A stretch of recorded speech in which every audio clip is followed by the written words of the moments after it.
So, what did we do yesterday? In more than one word.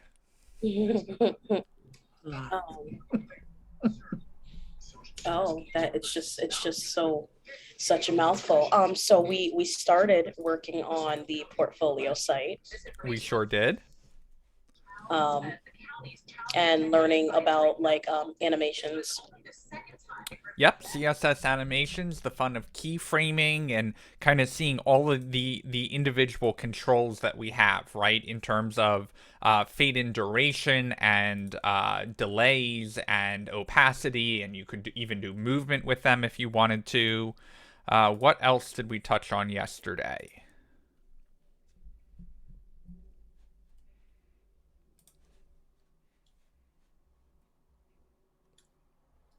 We started working on our portfolio, and then Max threw us to the wolves. So how are we feeling now that you've had some time with the Wolves? Are you feeling like we're getting back on track? You feeling like that was a little too harsh? You feeling like that was necessary tough love? Or how are we feeling? Um, I mean I was a bit overwhelmed at first, I'm not even gonna lie, but and I just kept having these moments where like I don't know if everyone else was, but like I would stare at my computer, right? For real long, and then I would walk away for a little bit and cook dinner, and then I came back and I stared at it again because I'm like I needed to keep, understanding what I was looking at. So I don't know. It's like once I started typing in a couple things and figuring out what needed to be typed in, I'm still not as comfortable doing like the CSS things and knowing what to put there, but like I'm getting better with the index, you know what I mean, and knowing what to put in the HTML part. Yeah, and I think that's a really important thing to identify, right? Is that if you're going to be going into a career as a front end developer, oftentimes what you're going to be handed is here, go remake this website. Um, right? So being able to have either a wireframe or a mock-up or an existing website and saying, "Hey, go recreate this," right? That's something that is very overwhelming, and the challenge there is not how in God's name do I go code this? It's how do I break this down as an engineer into pieces, right? Because once we get that broken down into pieces, it's much easier to go through and analyze and go, oh, well, the background needs to be blue. I know how to make a background blue, right? Or, oh, the color needs to be white. I know how to make that white. Or, oh, there's some spacing around the side. I know that's padding. I can go in and add the padding. And when you get it down to that level, it becomes really easy to actually go build all of that out, right?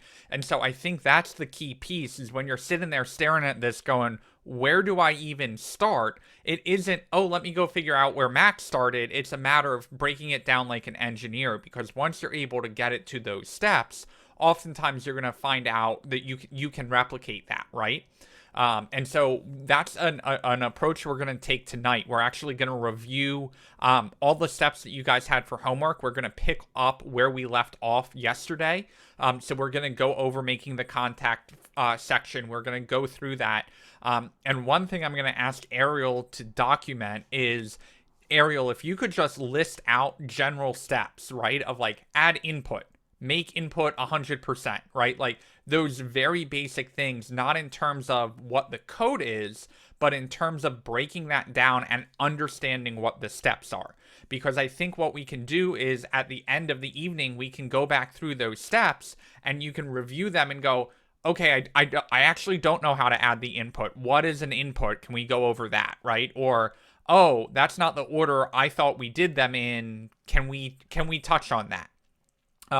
And so I think, Ariel, you're going to end up with like a 5-page long list.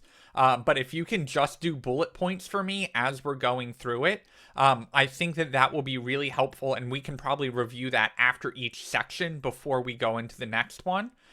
So I am going to continue the tough love tonight. You are not going to get a copy of my code, but hopefully having that outline will be another engineering tool to kind of think through understanding those steps over there.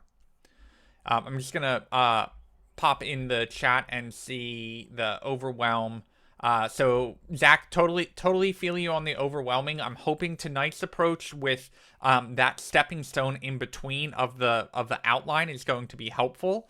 But it is also important to recognize we're in week 4 here, right? So we've got one more week to go on our project week. So we've got a good start on our portfolio. Believe it or not, we're over halfway done our portfolio project. We only need to do that one more bottom section for the portfolio and then a link out to the pages.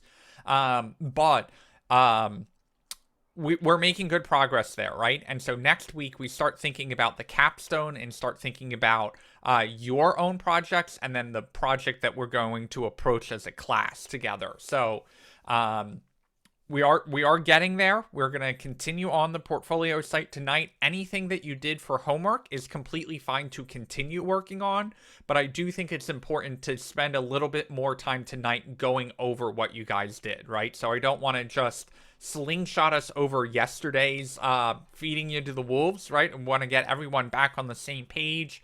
We're going to go over those concepts. We're going to start our engineering outline, and then same approach as last night. We're going to give you time to work on it and catch up. So I would encourage you not to code along with me.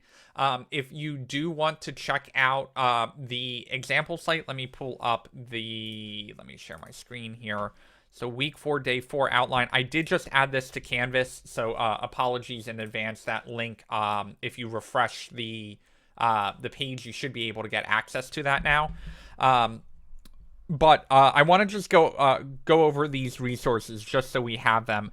This is where I'm starting. So if you feel like you went off the rails yesterday and you aren't caught up, you can start here. This is just going to be our main section being done and our about section being done. So this is where I'm going to start today, going over the contact section, making sure we're understanding how to read that outline, getting our components set up, talking about styling them, all of that kind of stuff.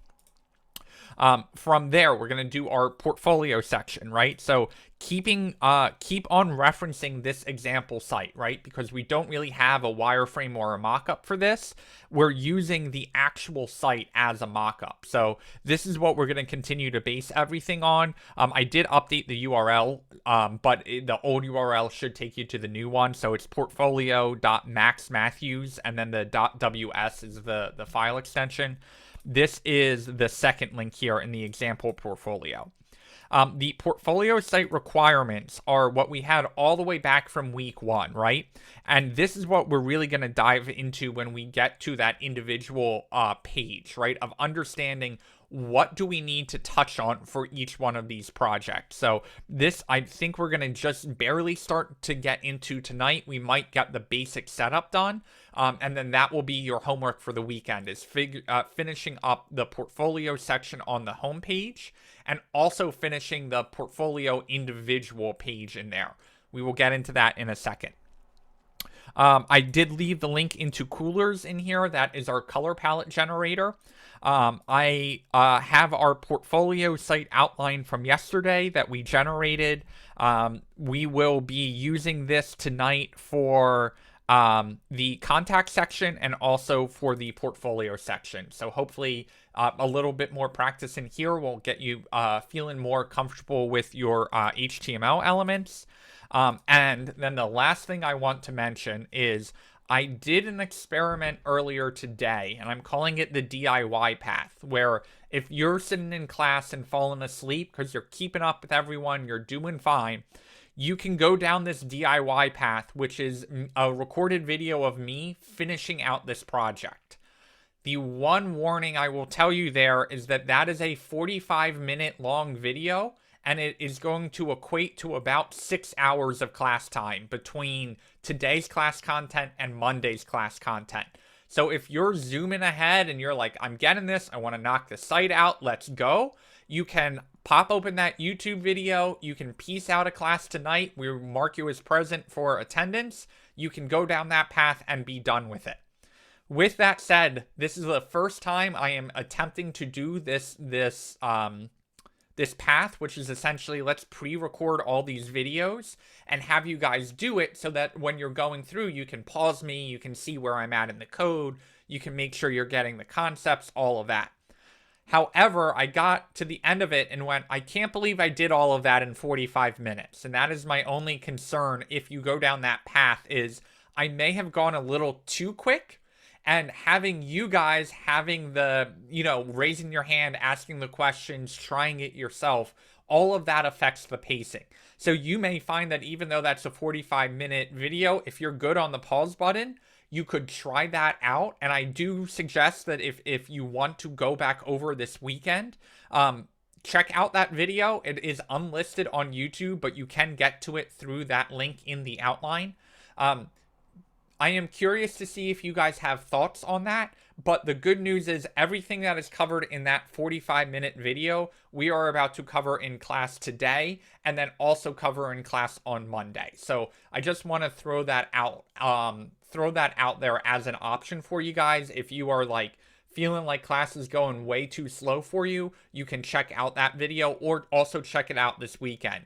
I think you'll find that how I teach live is surprisingly different than how I teach when it's pre-recorded. So I just want to throw that resource out there for you. If you find that it is terrible, that is completely fine. We're covering it in class tonight, but I am curious on your thoughts and feedback on that. Okay, with all of that said, short of any questions about the code itself or the homework assignment, anything else, any generic concepts that you guys might be struggling with, any questions from last night's class, anything that you wanted to touch on there? Yes.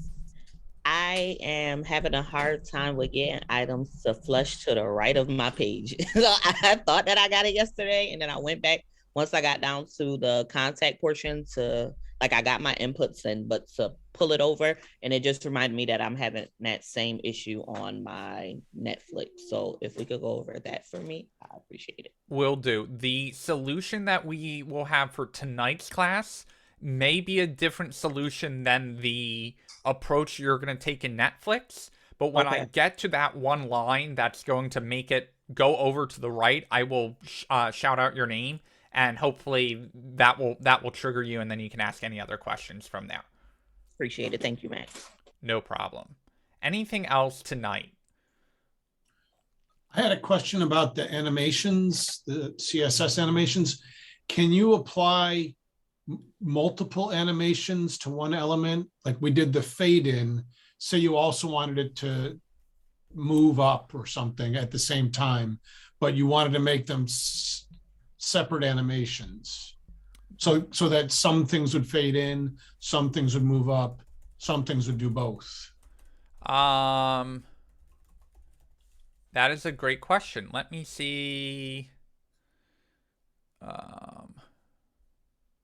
Believe it or not, that is a limitation of CSS. You cannot apply two animations at the same time, but what you can do is merge down your animations into multiple keyframes and try and combine the animation that way. So let's say that you want it to fade in and move from the left to the center. What you could do is in your keyframes, in addition to doing your opacity 0, you would also do your left : 0 at the starting keyframe, and then your ending keyframe, you would do that at left 500, say. And what that's going to do is, in addition to it going from a 0 to 1 opacity and kind of fading through that, it's also going to fade through 0 to 500 on the left property and make it look like something is sliding over. So there isn't a way to apply two keyframe animations, but there is a way to merge down those keyframes into that animation effect that you're trying to go for. Okay, so you put both properties in the one animation. Correct. In the one keyframes. Correct. Thank you. No problem. Any other questions? Yes, Christy. You're muted. On the third line, I think that was the line where you put badass. Mm-hmm. I was trying to put emojis. Okay. in that line. So I got the emoji on the line, Mm-hmm. but I don't understand how it's there. Or I did what we did for the arrow, and it's on the line, but I don't really understand why it's on the line. I mean, like I don't understand how I got it to work. And also my arrow is not center. Okay, that one I will address in tonight's class. Do Okay. you want to maybe share your screen, because I'm not understanding what you're not understanding, if that Okay. makes sense at all. Yeah. So you see this emoji? Yep. So I was thinking instead of putting words here, that I would put emojis here. That would be descriptive. So this emoji is like, I said yoga, but it's for self-improvement. So let me show you my code. That will help. So I put it's right here, and I use that, and I put that. So I thought, because I would like to make it bigger, so it's self-improvement. So I was looking Okay, at so one thing I want to correct you on, there's a difference between an icon and an emoji. So that's an icon. this is an icon. Yes. Now, it looks like an emoji, but there's a difference between icons and emojis for the computer, right? So the emoji is going to be when we hit the Control Command Space and add it in. Believe it or not, that is like encoded as a letter according to the computer. So it thinks the emoji is actually just text that you have put in. The difference here is this is an icon, and so Google Material Icons is providing that for us, and it is basically tricking the browser to say, hey, go in wherever you see material-symbols.outline. Based off of whatever text is in the span tag, replace that entire span with this picture instead. And so Okay. that's what it's doing. That does not answer your question, but I do want to differentiate between icons and icon emojis. and emoji. Yes. So your question is, how do we get that icon bigger, correct? Well, it's here. Okay, so you see how it's here, and then so for the arrow we use like an ID. So I tried to put an ID on self-improvement, and it wouldn't work. So I just didn't know, and it's in this same line, and then this turned green. So I was just wondering what I did. I mean, it's where I wanted to be, but so it turned green because that is not a closing code tag. Oh yeah, that's why it's green. Okay, so now, oh shoot. And then just take out the section word there and that closing arrow. VS Code being over helpful. Okay, so that should. Oh right. Okay, yeah, that fixed that. But then, so I guess my question was, if I wanted to style this or add a font size or add some weight or something, how would I make it so that I could put it on CSS? You were on the right track. You should be able to add an ID to that. And then if you use the ID, you would be able to target it. When I did the ID, it disappeared. Okay, so go ahead and add an ID onto that. Right, just like, okay, so. Well, where do we add IDs? Inside it should be inside of here, right? Inside in here. Yep, so take out the word ID there and make sure that you're adding the ID in the right spot. So take this off. Mm-hmm. And then I can shift tab this. No, it won't go to the. No, so all you need to do is add your ID there. Oh, I can add it on this line. Tab, tab, tab, tab, tab. Nope. Yes. Okay, so hold on. Where?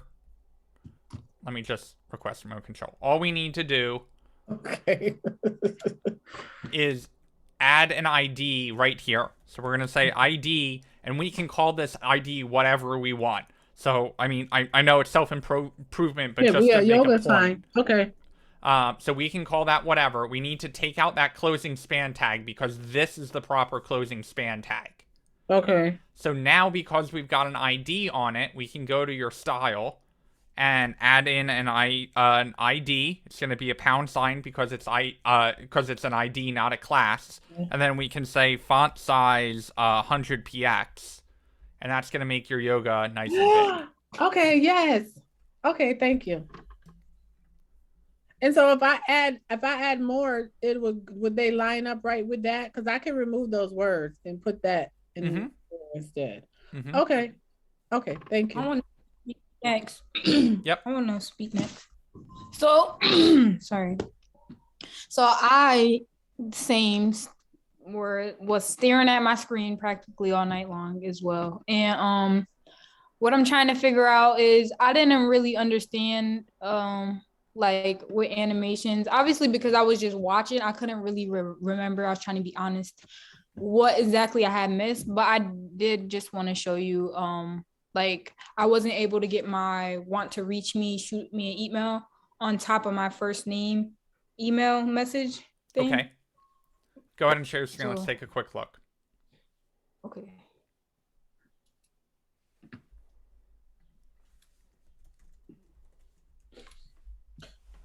You see my screen? Yep. So if you look at my contact, I wasn't able to get this part on top like yours. Okay, so that is because you've got your... Hold on, let me just pull up mine for reference.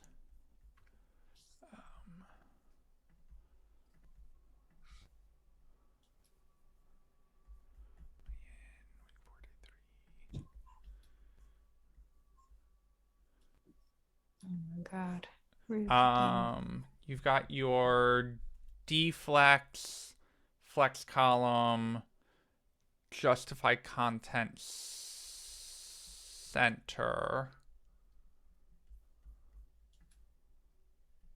That's all fine. You are missing, so scroll up a little bit. You're missing your closing arrow here.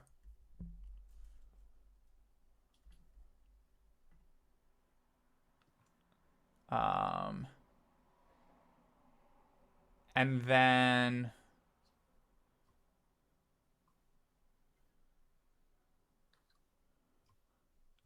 so you're trying to get the word contact here over to here, right? You're muted. So I thought the contact was fine. I just thought that because yours was on top. Oh, so yeah, on top, like under each other. I was just trying to get everything under each other. Okay. So maybe my contact has to move back.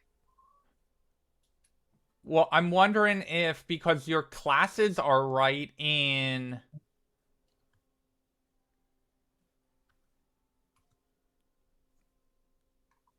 I don't know. It might be everywhere. Yeah, can you go to your CSS and let's just take a quick look there? Do you have like a text-align center in your CSS? No, I barely have anything in my CSS. I couldn't figure. I literally spent most of my time going back and researching. You do have a text-align center, and that's what's making it centered. Okay, so should I get rid of it and it will put it back? Mm-hmm.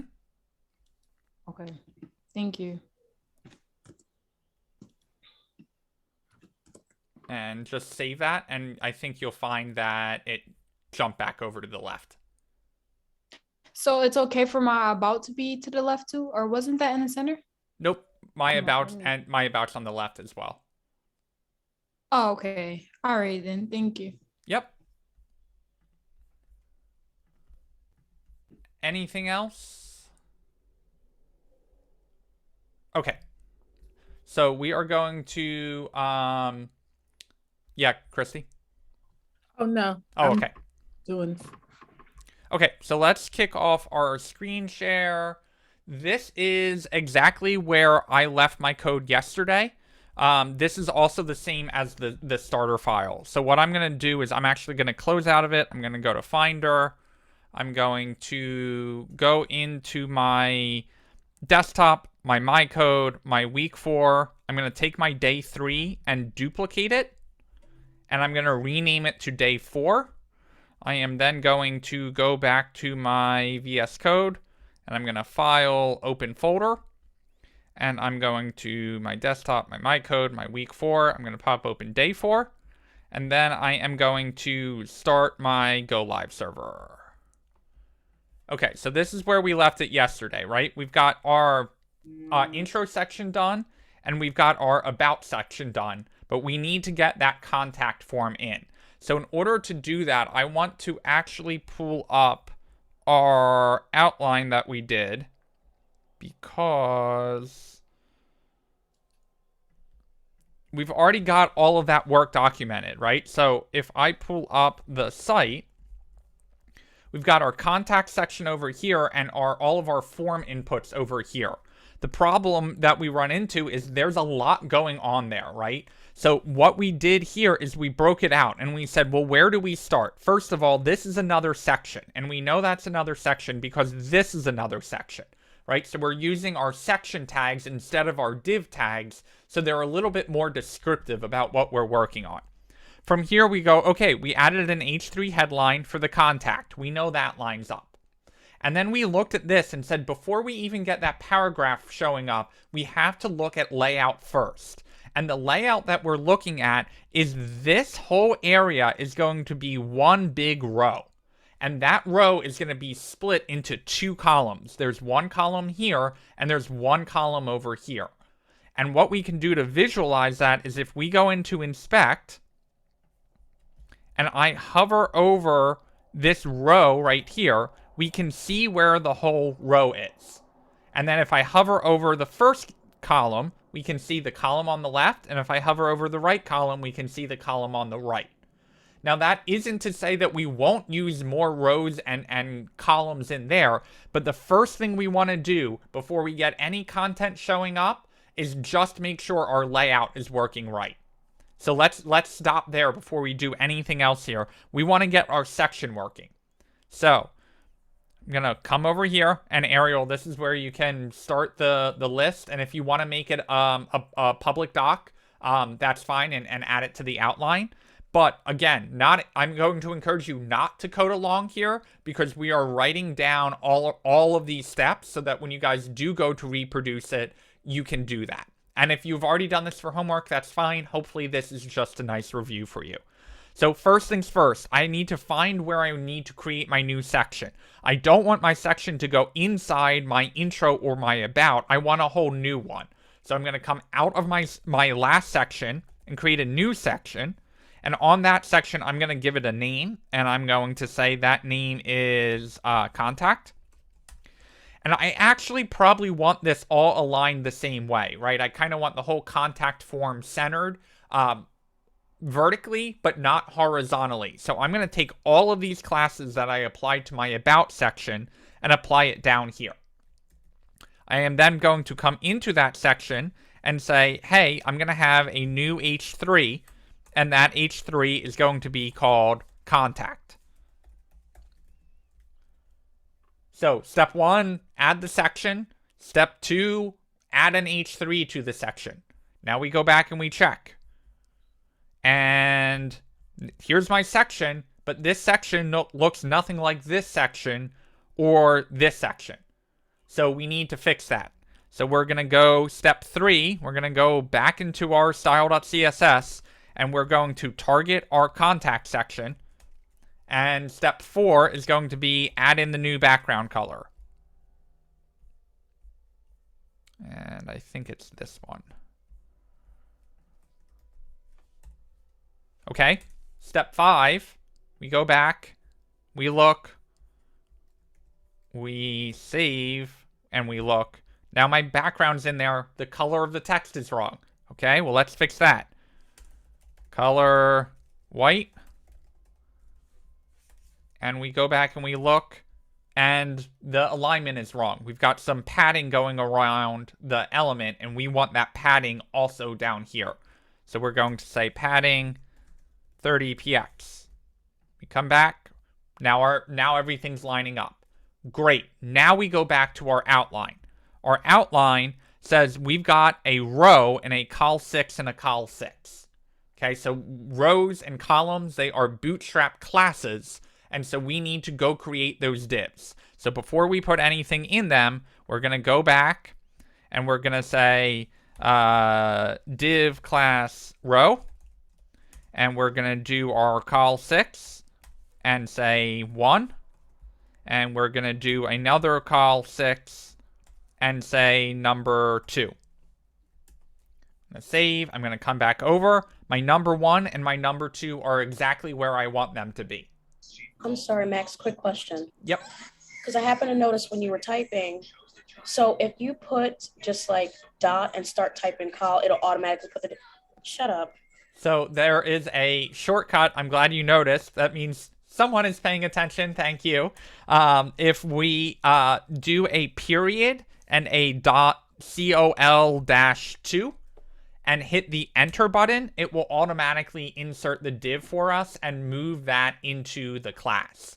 We can also do that trick with IDs. If we want to create an ID with shortcut and hit enter, it's going to automatically create my new div for me and put that shortcut in.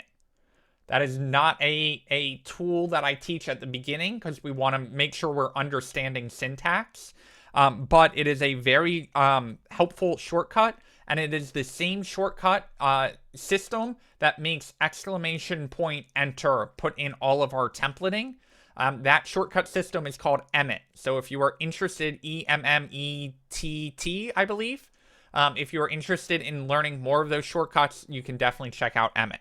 So anyway, I'm going to come back here. My number 1 and my number 2 are showing up in the right spot. So now I go back to my outline and I say, okay, I've got a section, oh no, I don't. I've got a p tag for my instruction text. So I want that to show up first. So I'm going to come back over here. I'm going to take out my number 1. I'm going to add in my p tag. And in that p tag, I'm going to say, use the contact form or drop me an email. But if you look on my site, there was a hidden little element here. You see how that's outlined? When I click on that, underlined, it pulls up my email. Now, I don't have my email set up, but we want to make it so that's a link. Well, how do we use links? We use an A tag. So we're going to come in here. We're going to say we want the A tag around the word email. So I'm going to move my A tag so it's surrounding the word email. And I'm going to use an href on that. And before, we've done things like google.com, right? And that would link us to Google. Well, what we're going to do is we're going to use a special prefix here called mail to. And then I'm going to add in my email address here.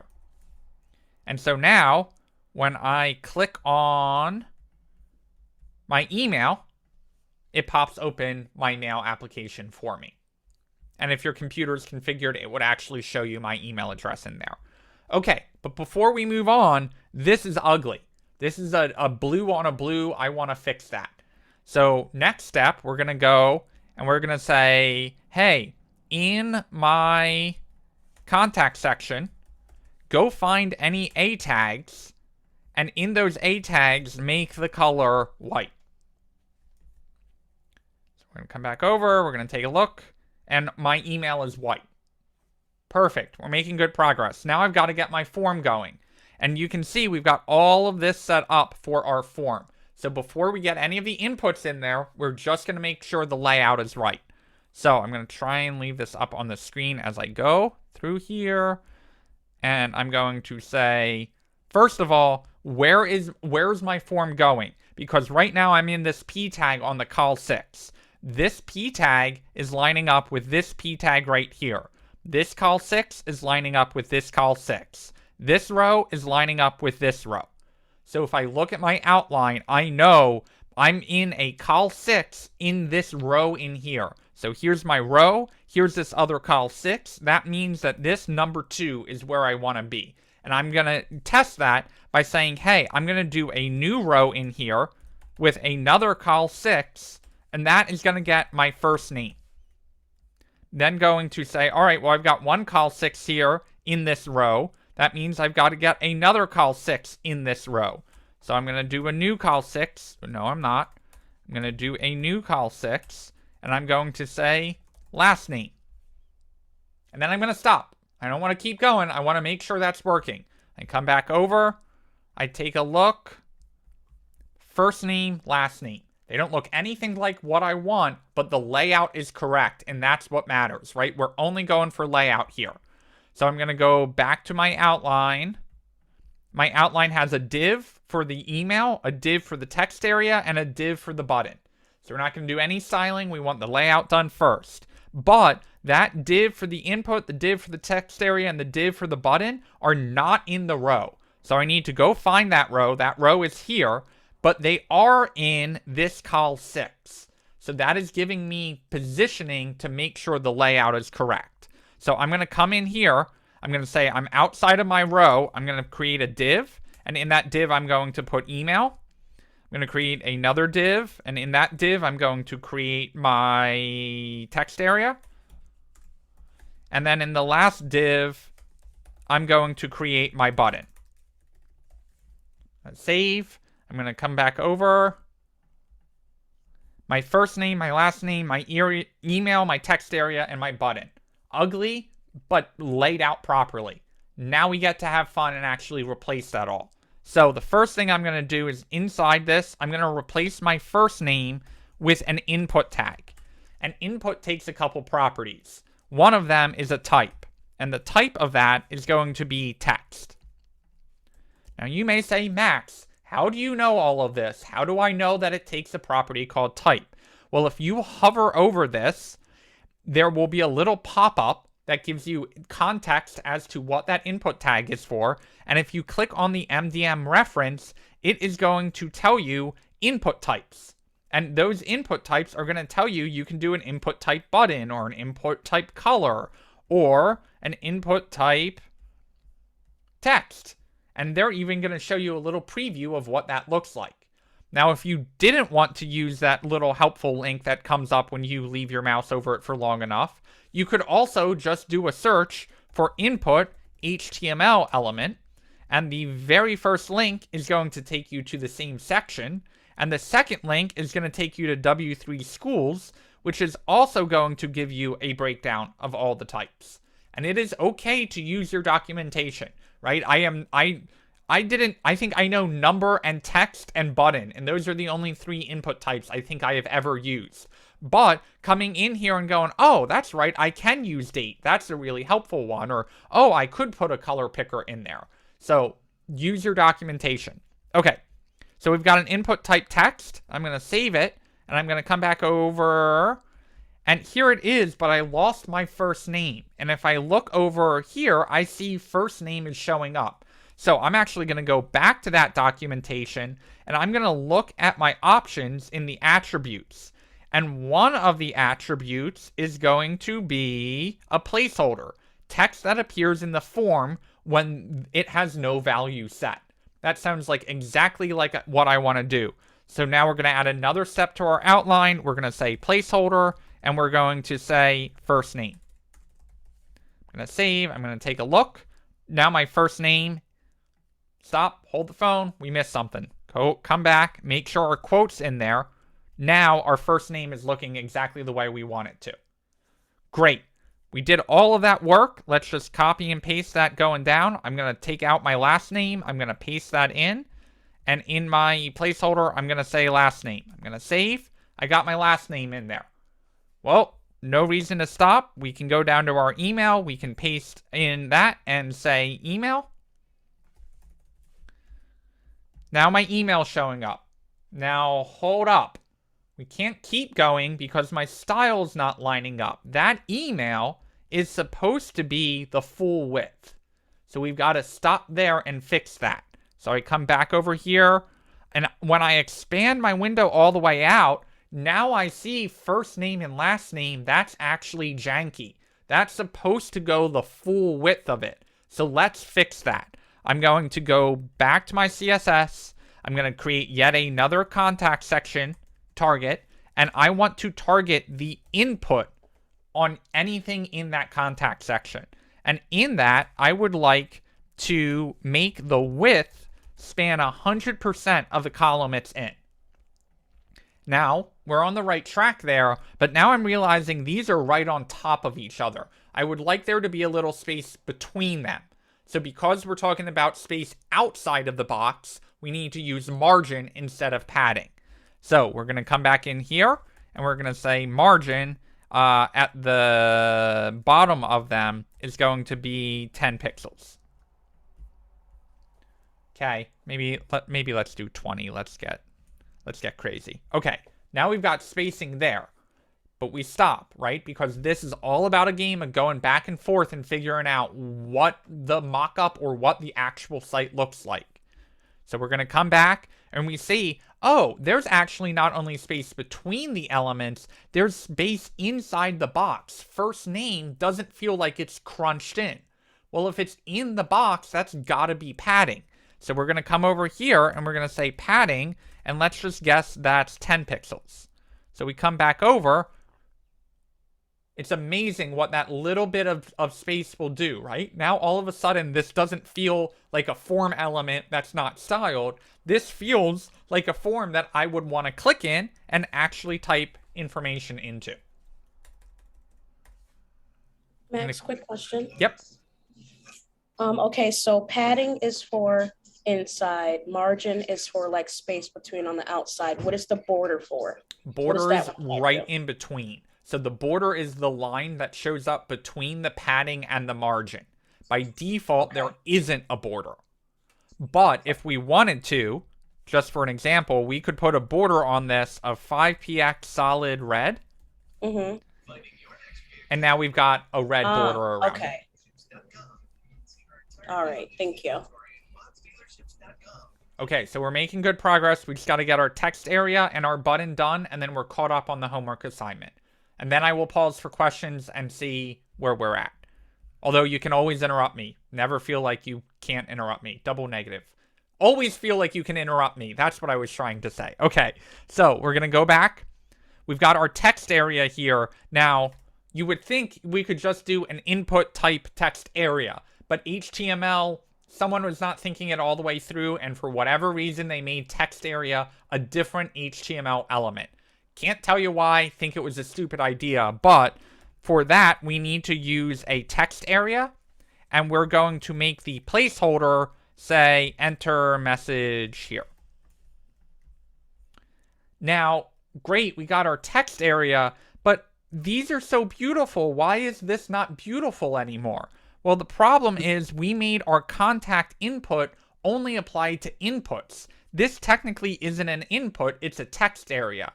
So we could copy and paste all of this, or we could get fancy and just throw a comma here and say, hey, also make it apply to text area.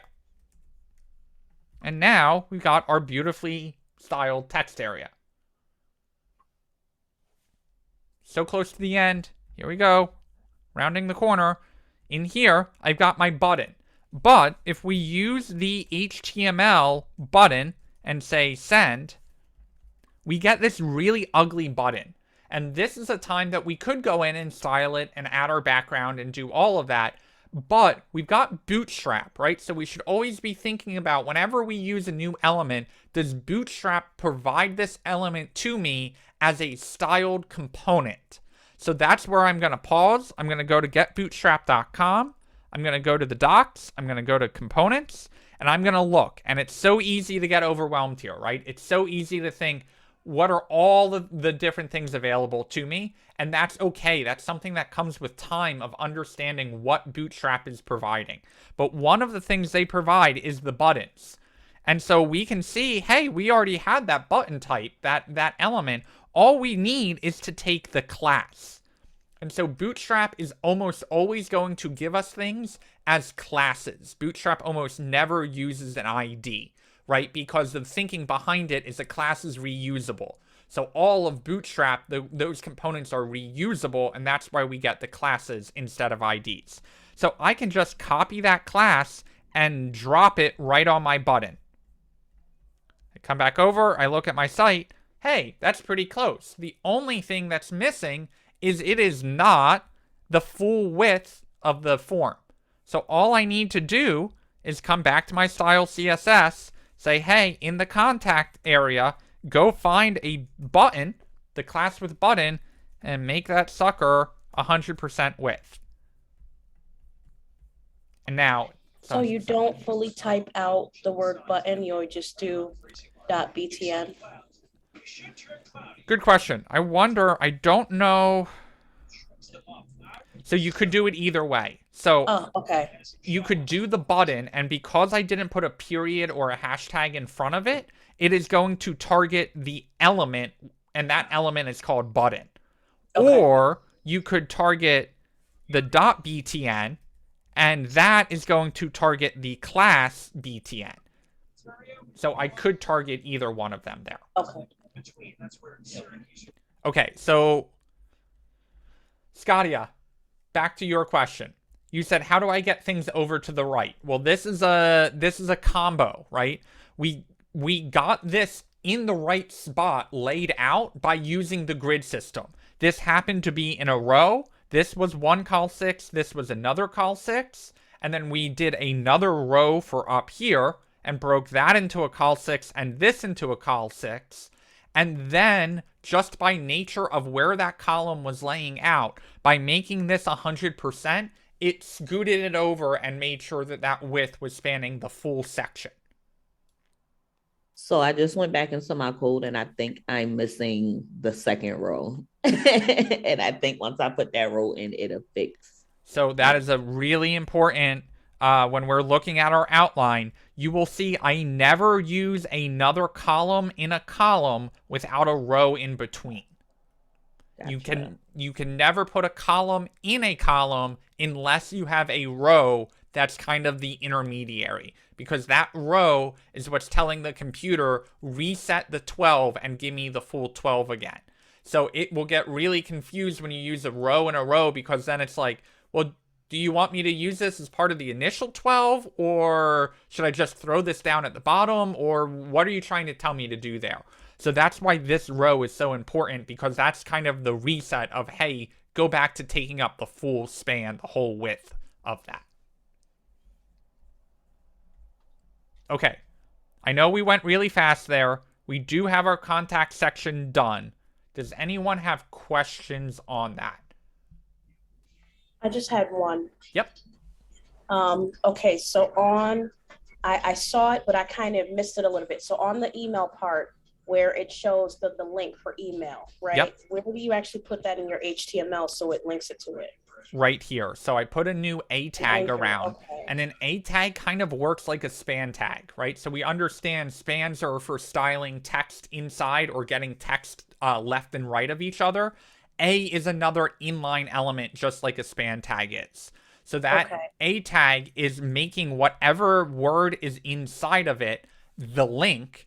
And then this href is telling it, hey, when you click on that A tag, that link, where do you want it to go? Okay. And then, do you have to, so for the email part, would we be like linking like a personal email or, okay. Yeah, so next 2 weeks from now, when you get into week 6, Nathan is going to walk through the process of buying a domain with you guys and getting your email set up. So you're actually going to have like my website domain. There's some other Max Matthews that beat me to maxmatthews.com. But you're going to get your own domain. So you see how my website is portfolio.maxmatthews.ws. And then my email is zane.tech, or I could use maxmatthews.ws. You're going to go through that process. If not in the first DevOps week, the second DevOps week towards the end. So you're going to have your own domain. You're going to be able to use that as kind of your professional email. And Laura will touch on that too, right? Of like, ilovecutedogs@gmail.com may not be the best email to apply to a job with, but we are going to work on getting you guys a domain using part of your stipend, which it's like $15 a year for a domain, and going from there. I think the GitHub Student Pack also has a couple free domain options, but okay, other questions?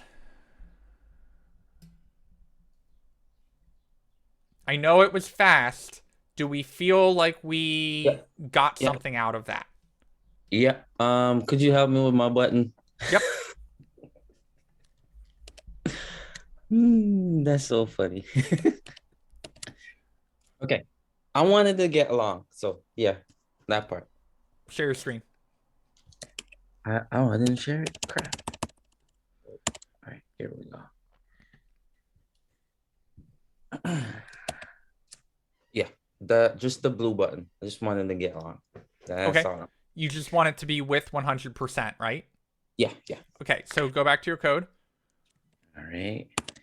And you've got your Button right here.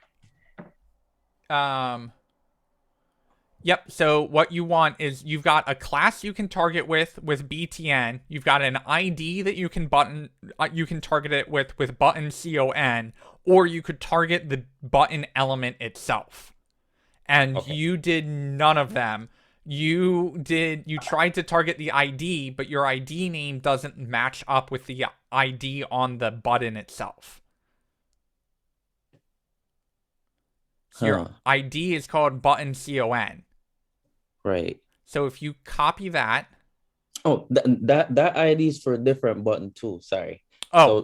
So you see the Make It Rain one? That's for that one. Where's the Make It Rain one? Let me go back. See it right there? Okay. Okay, so show me where your send button is. Right here. This one. Okay, yeah, so that has the ID of button CON on it. Right. So that's what we want to target. Copy this. Go to style. That's the ID. Yep. So paste that. And then just width 100% is all you need. I just did that and it didn't do it for me. So let's see. Maybe I just needed you to talk to me for what the hell? I literally just did it. I swear to God. Okay, thank you. It's okay. My parents call it Mac syndrome. None of the technology works until I'm in the vicinity, and then all of a sudden it all works. Because while you were talking, I'm like, oh shit, I missed my send button. All right, let me go put that in. All right, how are we feeling? I think that would have been breakneck speed yesterday, but now that we've had some time, now that you've bonded with the wolves I've thrown you to, how are we feeling? Feeling all right. I feel okay. I have a question too, though. Yep. I kind of went in before the instruction in the class, so I have a little bit of different code. But I was just going to ask you. Okay, hold on. Let me share first. Where's my share button?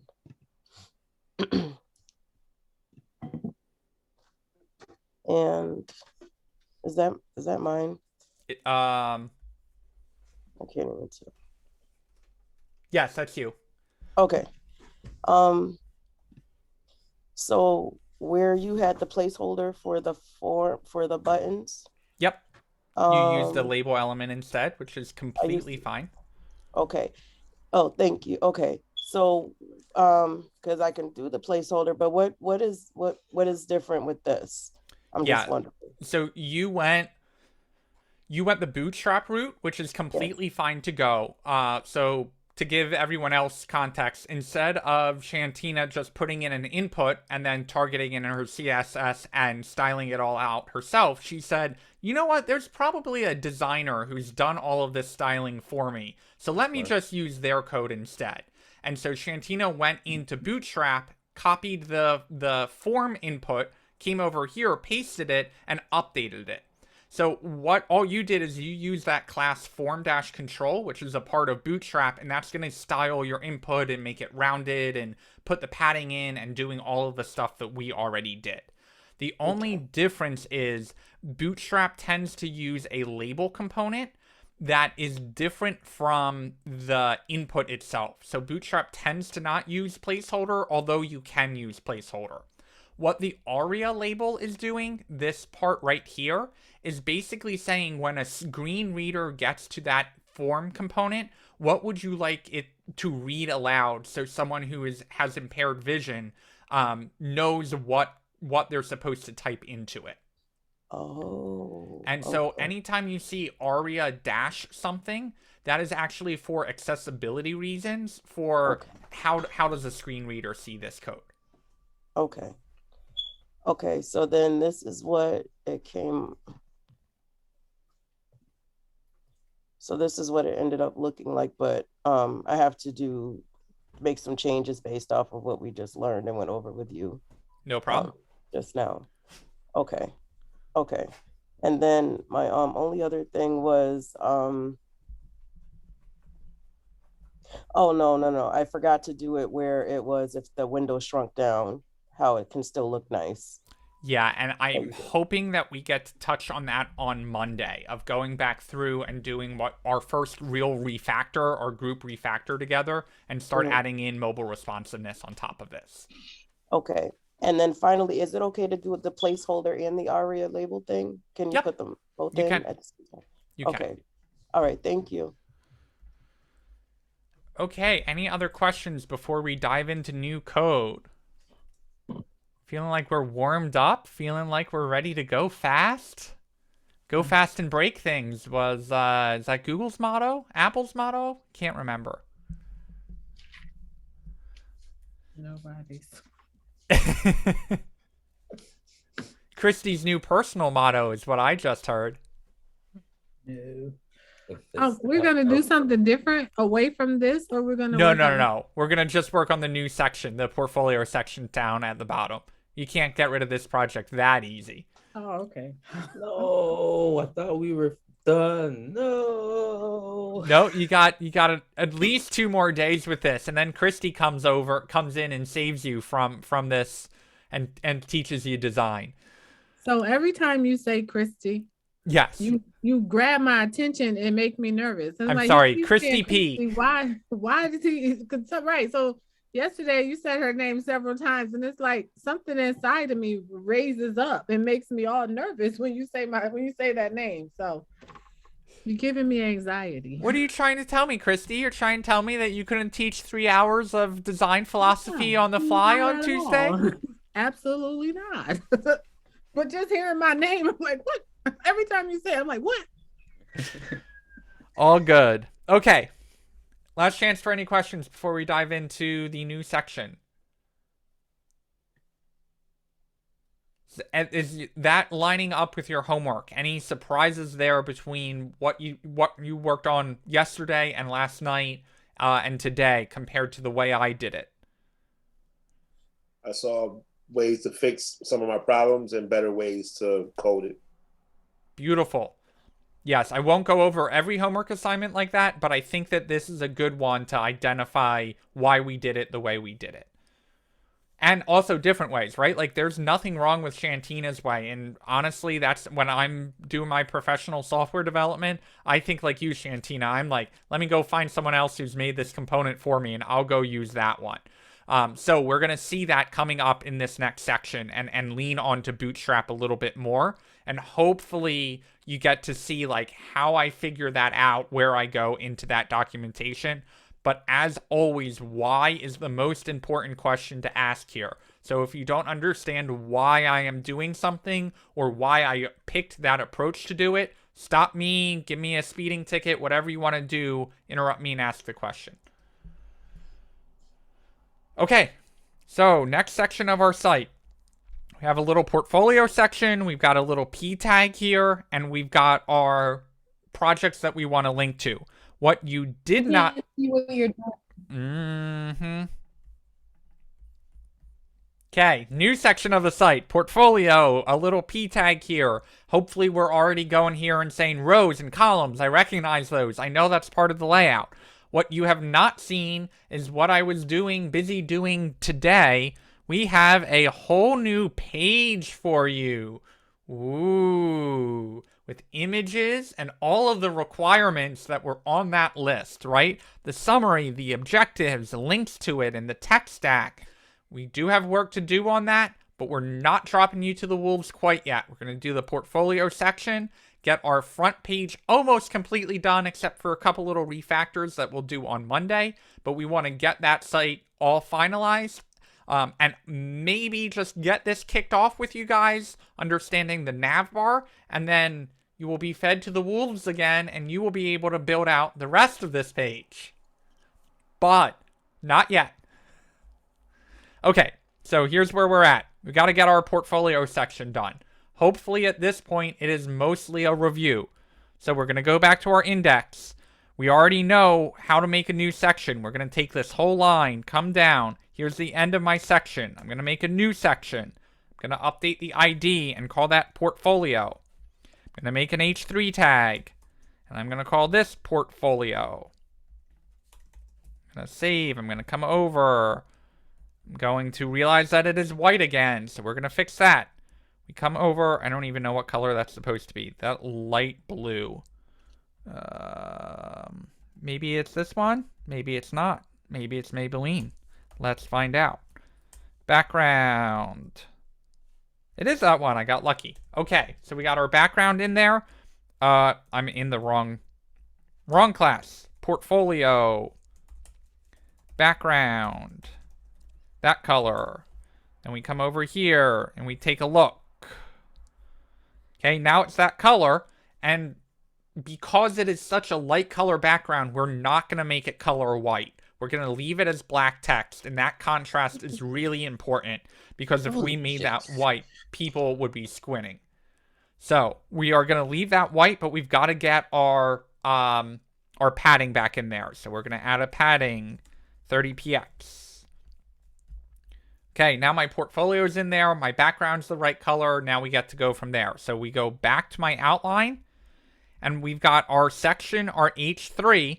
And it does look like I missed, we added in a line here. So I'm going to add that to our outline, which is going to be here, P, and then, instructions. So I'm going to come back over here. I'm going to go to my index underneath my H3. I'm going to add my P tag. I'm going to save. And come back over. I'm going to take a look. My P tag's exactly where I want it to be. So then I come back to my site and I say stop. These are columns. Before I get anything showing up in those columns, I want to get my layout done first. So I come over here. I look at my outline.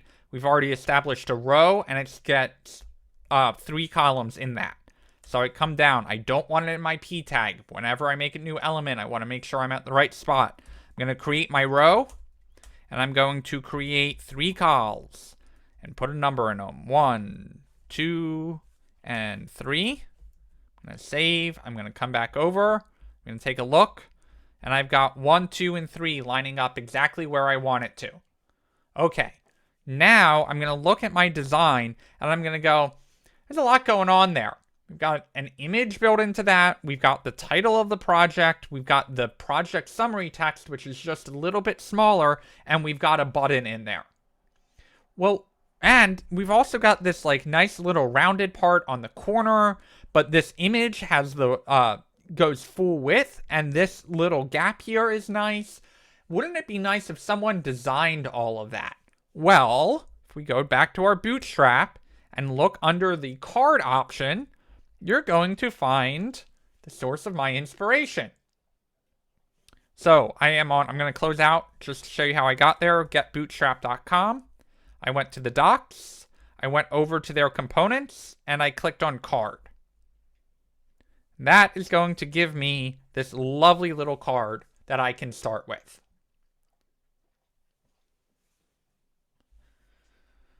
So I'm going to copy that. I'm going to come over here. I'm going to take out my number 1 and paste it in. And before I do anything, I want to make sure that that copied and pasted where I wanted it to go. I don't want to check the images. I don't want to check the text. I just want to make sure that is in my column and playing nice. So I'm going to save. I'm going to go look at my site. And there is my card. And yes, it's missing the image, and yes, there's a weird dot dot dot there, but at least it's in my column, right? At least that is the good starting point for me. So I'm going to look here, and the first place I notice it's breaking here is my image. My image isn't showing up. So I am going to want to replace my source tag with the image I actually want to show up there. But if we look in my files, I don't actually have an image. So what I'm going to do is I'm going to go back to my Finder. I'm going to go all the way back to my weather project. And I'm going to pop it open. Remember this code? Way back in the day? Well, this is where we want to generate our screenshot. So first things first, I'm going to adjust my window to kind of get it laying out in the most concise way that I can. I am then going to take a screenshot. So if I hit Command Shift, and what you guys may have been doing is 3, if you hit Command Shift 4, you get these little crosshairs here. And what that allows you to do is take a picture of a section of the screen without having to take a picture of the whole screen and then going in and cropping it later. So I hit Command Shift 3, and then I click and drag, and that just made a little screenshot for me. You mean Command Shift 4? Command Shift 4, let go, and then drag out the section that you want. Drag it? Okay. I am then going to go to Finder, and I am going to find that screenshot on my desktop. Bottom right hand corner. Thank you. I'm going to rename that weather, and I'm going to just drag and drop it into my VS Code. Now, I am going to replace my src tag with a nice little weather.png, and what we haven't been doing on our IMGs and really should be is adding in an alt tag. And that alt tag, again, is for accessibility reasons, so that if someone can't see the picture, they can leave their mouse over the picture and it will actually describe what's showing up there. So we're going to say the alt tag is screenshot of weather app. Save. I come back over. I get into the right tab. Boom. Weather app. All right. Well, yep.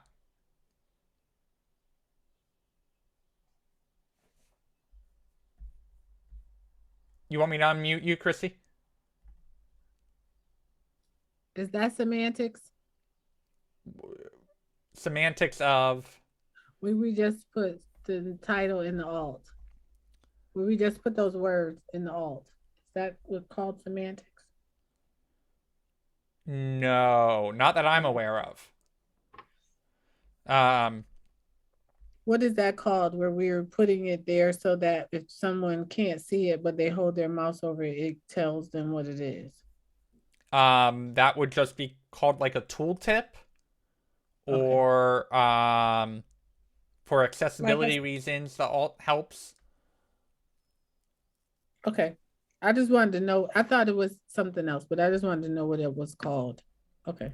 Yeah, no, the alt tag is just for if the image doesn't load for some reason, like let's say your website is experiencing a ton of traffic, it would actually show the alt tag instead of the image itself. And then it also helps for the screen readers, and then it also helps if you like hover over it, you get a little tooltip on that. Okay, so we're making really good progress. We've got our card title down here, and we just need to fill that in. So I said weather app, first front end project modeled after a weather app, and then our button down at the bottom. So I'm going to make my card title weather app. I'm going to make my card text first front end project using Bootstrap Grid. And my A tag for my button is going to say make it rain. Come back over, I take a look. There's my weather app, there's my button, everything's looking great. So, I then want to just check, I pull this out responsively. I really want my button, my cards to get wider, right? I want it to be the full width of the column. So I'm going to come back here and Bootstrap, the sneaky devil that they are, set a width on there of 18 REM. I don't want that width in there. I want the width to be full width. So I'm going to take it out, come back over here, drag it out, and now my cards are expanding the way I want them to. So we Just out of rinse. curiosity, what does REM stand for? Ooh. I just like to know sometimes what these little like acronyms are. It stands for relative root EM. So it's basically a way to base the sizing of your components relative to the sizing that you're using for your font. But that is a question for a front-end designer, not a front-end developer. And I am not qualified enough to answer that question for you. Okay. Okay. So we just want to take our whole card, and this is where it's important. We don't want to just come in and grab our card body by accident. We need to identify where the start of our card and the end of our card is. So our card starts up here and goes all the way down to here. I'm sorry, all the way down to here. So I'm going to take my card, I'm going to copy it, I'm going to go down to my next column and paste it, and go down to the last one and paste that in. Come over, and I've got my 3 weather apps, and this section is so close to done. Thought we actually had it. We've got one more little element to add, and then of course we should go back in and update these so it's not 3 weather apps, but this one would be like your 30-second feedback, this one would be your Netflix project, and then after the break we can dive into getting those pages working. But one last little thing, if you look down at the bottom, we've got this nice little footer going on down there, and it kind of just anchors out the whole page, right? It makes it feel like it's complete. So I'm going to come outside of my section. Guys, we're nearing the finish line. We're almost done here. We're going to use a new semantic element there. We're not going to use just a generic div. We're going to say footer. And the copyright symbol is coming in through our emoji picker, which is deciding that it does not want to open for me. Open sesame. I had the same issue on my iMac, but not my MacBook Air. It opened for you though. Okay, VS Code wants to fight me. So this is a trick. Sometimes you go into Chrome, if you hit Control Command Space and it comes up there, and do a search for copyright. You don't want the first one. The first one's actually an emoji. The second one is like the font that you want. So if you click on that one, it will come in and then you can cut and paste it into your code. You should be able to just hit Control Command Space in VS Code and have the emoji picker pop up. But sometimes the emoji picker doesn't want to open in certain apps. I have no idea why. So sometimes you got to open it in another app, get it in, and then cut and paste whatever you put in into where you want. I'm going to say 2022 Max Matthews. I'm going to come over to my site. I'm going to see that it is there. But fortunately, on this page, this is the last time you have to see that it has a white background and is ugly and does not have any padding on it. So I'm going to come back to my style. I'm going to add my footer. I'm going to make the background on that black. I'm going to make my font white. And I am going to add padding of 20 px on there. And I'm done.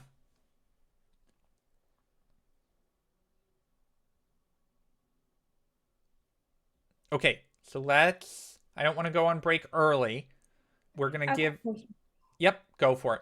But you did the footer out on the outside of the body, right? It goes under? Inside the body. Any content always goes inside the body. Okay, thank you.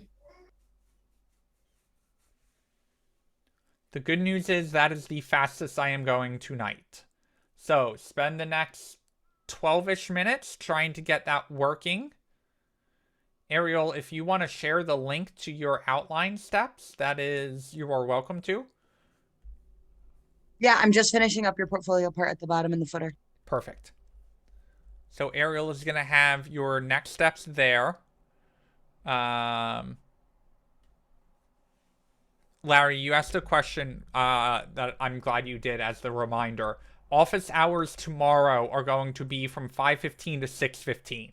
When we say office hours, we mean group office hours. Show up with your questions. Whoever can attend should. Same Zoom link as always, same link that you're in right now.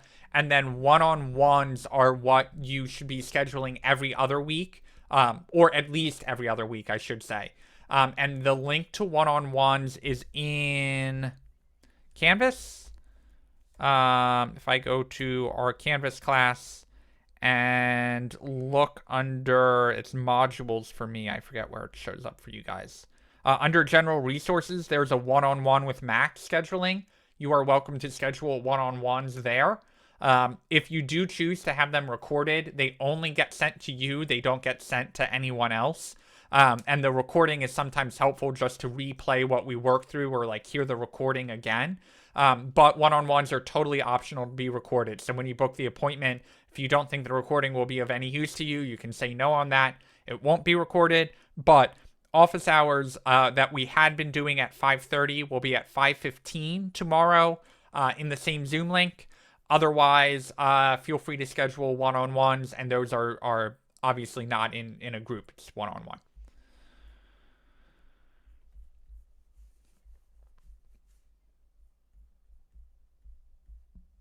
Okay, so this is the goal. This is the section that we're trying to get done, and then the cute little footer down at the bottom.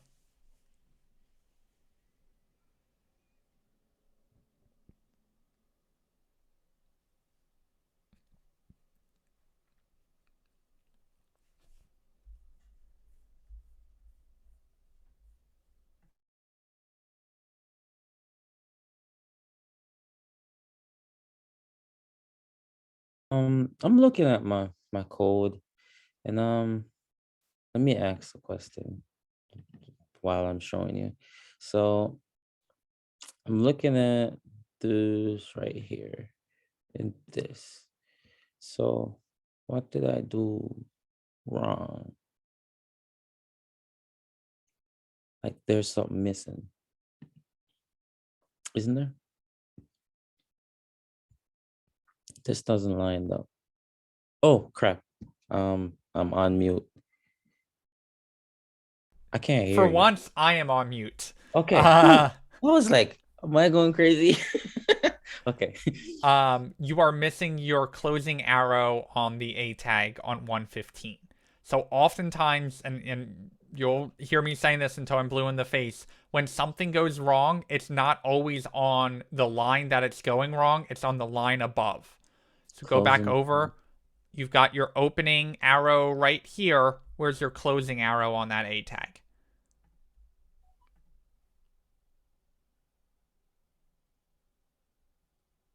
Oh.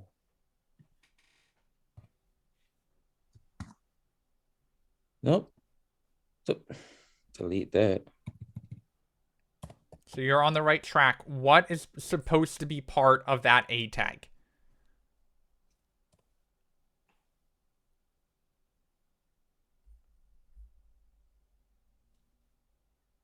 Isn't it supposed to be this? The A tag is supposed to include the button. So go back over. The A tag is supposed to also have the href on it. Isn't that in there? It's right here. Should I just You want to put your closing arrow right there and then delete out anything that VS Code suggests. So then delete this to this, not including the arrow on the button. Yep, one more delete, and now you should be good. try? See what happens. Haha. Because that was driving me nuts. Sorry. All right, thank you. Yep. Huh. Because I'm like, okay, all right. It's always the simple stuff that I'm realizing like I'm missing one little closing or something. All right. I'll figure it out. Need to look at it more. Okay. All right. So I need to fix this right here.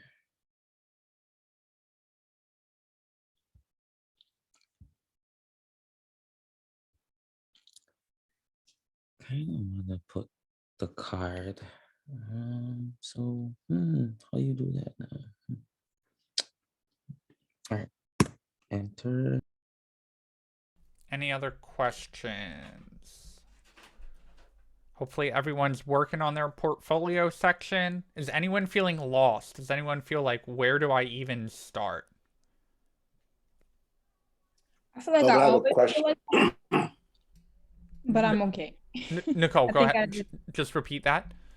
I said I think I always feel like that, but I just need to put in more work during the day. Like I realize that if I don't write it down, I won't grasp it. So I just stopped trying to follow along, and I'm just writing on paper now because it helps. Yes, and I think that's a completely fine approach.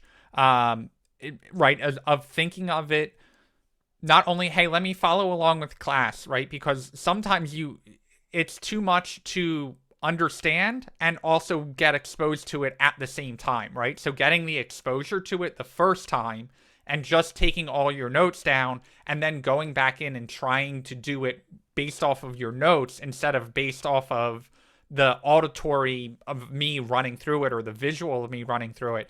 Sometimes making those two separate steps is the education pattern that you need, right? Sometimes learning visually of seeing what my code is doing is not the right way to learn. Sometimes the right way to learn is just hearing what I'm saying, translating that into notes, and then based off of your own notes, you can go on to the next step. So that's a completely fine way to approach it. And there are some students who hate doing it that way, and the only way they're going to understand it is if they code along with me. That's okay. It's also okay if you're not getting it and it takes after class to let it all sink in and you go back to it the next morning and then all of a sudden it clicks then. So everyone learns a different way, and that is okay. Thank you. Larry, what was your question? About the arrow, excuse me, the arrow being shifted when I put it in the anchor tag. I was able to figure out how to fix it, but I don't know why it was happening. So I went and I learned how to use the expector sum. Okay. And I saw that it was pushing it over a certain amount of pixels. So I did like a margin negative, whatever those pixels were, because it was pushing it to the right, and tested on the different screen sizes, and it works, but I don't know what was causing it. So let me just spend a minute on that because that was bothering me too. I do have a solution for it. It does feel hacky, but I can explain it, and that's why I want to show it to you guys. But before I can do that, I need to figure out where I solved for that. So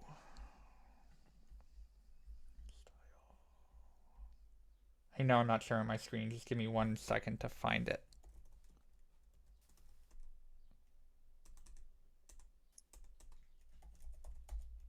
Okay. So we've got our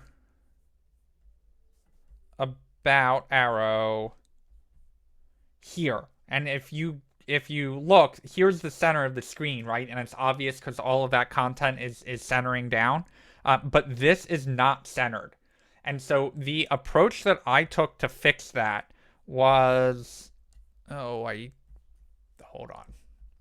It'd help if I had my code open so you could see the fix as we made it. So we already have exposure to using absolute positioning, right? So here's our down arrow. We said position and absolute, and we gave it a bottom, saying, hey, go to the bottom and then go 30 pixels up from that, and that's where we want our arrow to go. The problem is that we didn't give it a left. So now it's like confused. It's like, okay, I know where 30 pixels off from the bottom is, but because you didn't give me a left position, I'm just going to figure out where the left was up here and just drop it in. And so we're off centered. So what we could do is we could come in and we could say left, and we could say 0px, 0. And now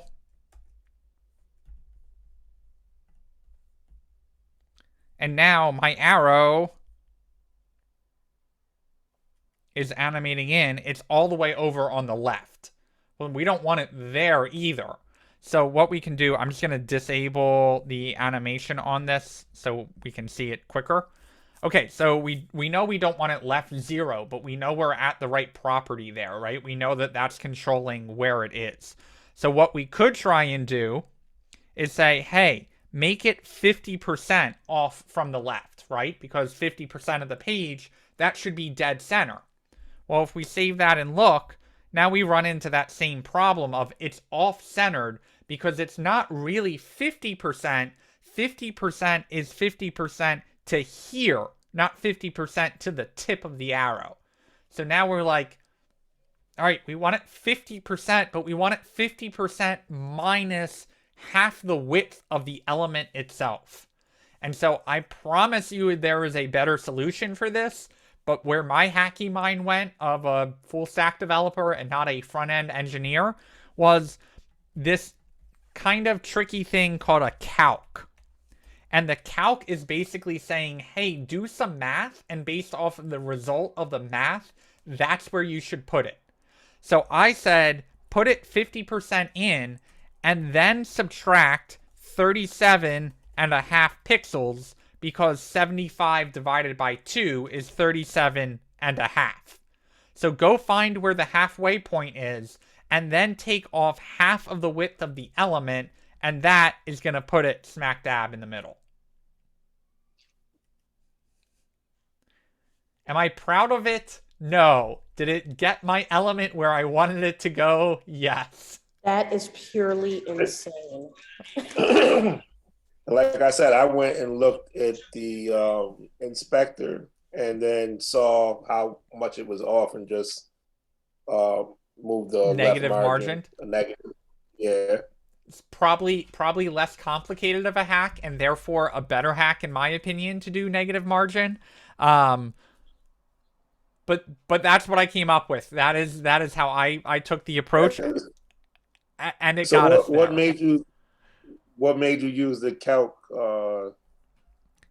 function, I guess? Because calc is really great when you need to combine percentages with pixels, right? Because the problem is if we look at this and we go, oh, our window is, let's say, 1,000 pixels wide, so it must be 500 pixels over from the left. But the problem is our window's going to resize, right? Our window could be any amount of width. And so what calc allows us to do is combine percentages with pixel values. And the CSS engine is going to say 50%, I understand that that's centered, but centering the left side of the arrow, not centering the center part of the arrow. And so that's when I went, okay, well, we know the width of the arrow itself is going to be 75 pixels. And so that's when we take that, divide that by 2, and move it over. I think, Larry, to your point, your solution, right, was to just say margin left negative 37. That might work. Whatever the numbers were that it was off on my screen. Yep. But I noticed when I took the anchor tag from around the span, that it would go back to the exact center.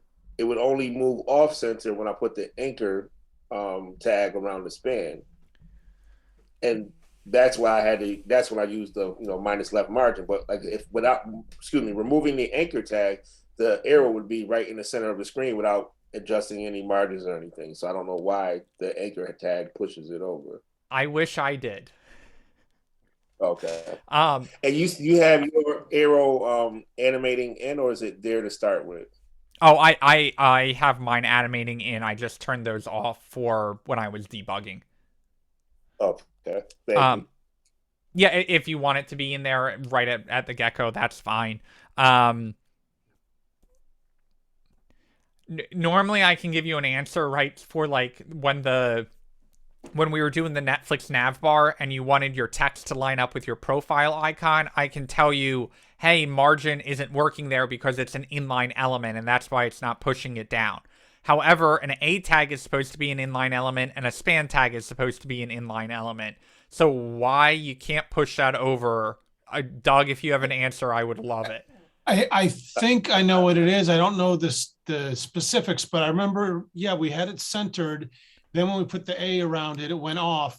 There was a class that we put on the icon, I think. And then when we wrapped it in the A tag, because if I'm remembering correctly, it was telling the icon to be centered. So we did the down arrow, and we added the down arrow to it so we could position absolute. Okay. But then when we wrapped that in the A tag, now it's positioned relative. Oh, to the A tag.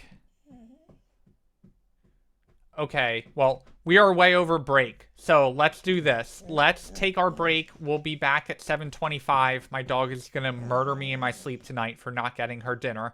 I don't know if you can hear her right now, but let's take a break. Let's come back at 7:25. We're going to get the new page started, get you off to the races there, and then we'll use the rest of class just to work through either the portfolio section or on this new page that we're about to get started. But I'll see you guys back at 7:25.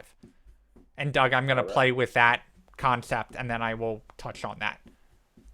Excellent. Yeah, I think if we just, when we first changed it, if we had applied the position to the A tag instead of to the just given the A tag the ID that we had given to the about initially. Yeah, I think we started playing with that. Let me take off my animate again. Take that out because that's what we were playing with. Take that out and that out. Okay, but then that broke my font sizing. So we need to do our down arrow, target the span tag, and then move the font size into there. And that did it. Okay, yeah, and then I will explain through that for Larry and for whoever else cares. That solution. That's a better one. Great, and I'm going to listen to that explanation too, because like I said, I got that we had applied a style to one thing, but then wrapped it in another, but I didn't get the details of why that changed. Yep, I will go through that. Thank you for that. Great.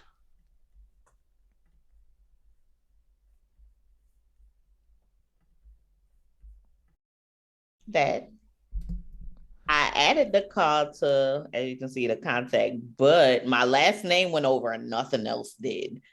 I'm gonna show you my code though. And then I was trying to work on the portfolio portion, and I was like, yeah, the same issue started happening. I was like, I need to fix it and figure out why I'm having that same issue. Okay, so the problem is you've got your call here, and then you've got another call going on here, and that's all supposed to be in this row, but this row comes all the way down to here. Okay, so you want that row here. Well, hold on. It end here. Hold on, sorry. It end on 34, that row. I meant that one row end on 34, and then okay, here, let's do this. Do you have the outline pulled up? Yes, sir. Hold on, let's see where it's at. Second tab. Oh, that one works too. Okay, and then let me just take remote control and let's go through it that way. Okay, so I'm gonna try and get this and move this over here. And I'm going to take this and just shrink this a little bit. Okay. Section contact. That lines up. Then we have your H3 and your H3. Great. We've got your row here and your row here. Great. We've got your col 6 and your col 6. Great. We've got another col 6 inside of that row. Well, we identified that is that row. Where's your col 6? Okay. let me move. I'm sorry. Let me move this out of my way so I can see. So go back to here. So there's the call 6. Wouldn't it be here? Well, look, you've got a row. The row here lines up with this row here. Oh, that row should close, and then the call 6 should be outside of that. No. Oh. Your row is here. This row is here. That lines up, right? Because this H3 lines up with this H3. Those are on the same indentation level, so you're good there. Okay. Now we come in. You've got a call6, and you've got this call6. That lines up. You've got a P tag here and a P tag here. Now that lines up. Right. Now, we come outside of the row. Mm-hmm. But did we come outside of the row here? I didn't create the call 6 on top and then create the row. Correct. And then you're going to find you've got another problem of you've got a row here, and it's supposed to just have call6s in it. Well, it's got a call6 in it and a call6 in it, but then this div is not in the row. It's at the same level as the row. But you've got a div, a div, and a div, and they're all in the row.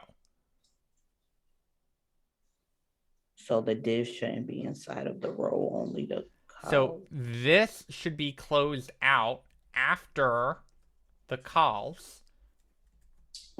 So that is going to be more correct. And then all of this is actually supposed to be in a call6 here.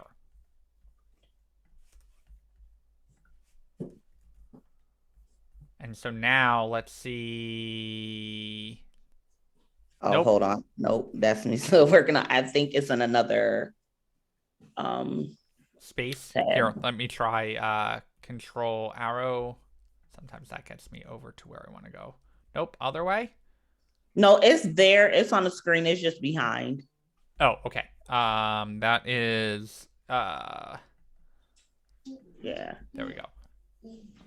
Now look at how much closer that is to what we want. Got it. Okay. Listen, it was stressing my life. I'm like, what am I doing wrong? So we want to line up, right? Because this level of indentation should match every level in here. So when we have a call6, it's not just important that we have the call6, it's that the call6 is inside the row. Okay. Right, so when we're looking here, before we add another div in, we need to say, where is this div supposed to go? Is this div supposed to be in my row with my 2 columns? Or is this another section of the site? Because if this were over here, okay, it's not going to go over for me. Oh, because you don't have edit access. If that div were indented another level, that would be a totally different thing. But do you see how we go section, row, call? And then same come thing back. here. Section, row, call. And so really these should be indented another level over. This gets indented here, and then those come over. Why is your prettier not liking me? I don't think my prettier likes me sometimes either. Let me just check to make sure your format on save. There it is not set to format formatter. Where did it go? I just saw it. Default formatter. There it is. That we need to set to prettier. Oh, okay. So then now, to correct my indentation. when we save, it's gonna spite me. Okay, now prettier is complaining about a problem, which means we've got a missing div tag somewhere. It could be in my portfolio section, maybe. Section. That section closes out that section. That div, so that's the problem. I think we've got maybe too many closing divs here. Div. No.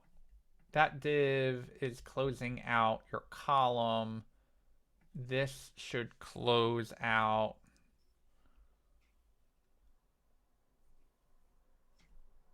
That closes out that row. This div is closing out down here. That closes out your row, and that should close out your section. Do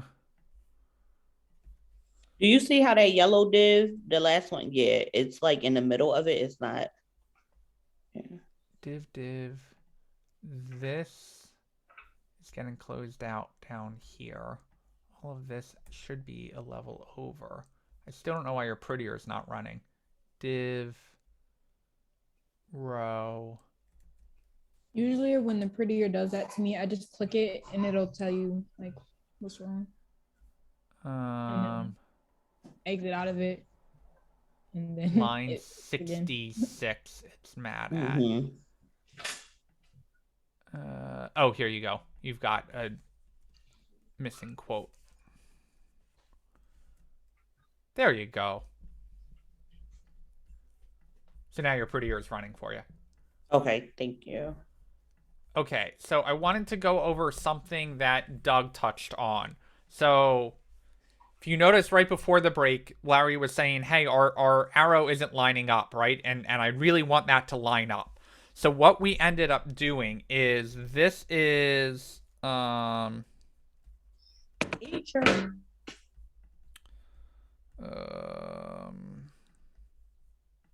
me put it back to down arrow.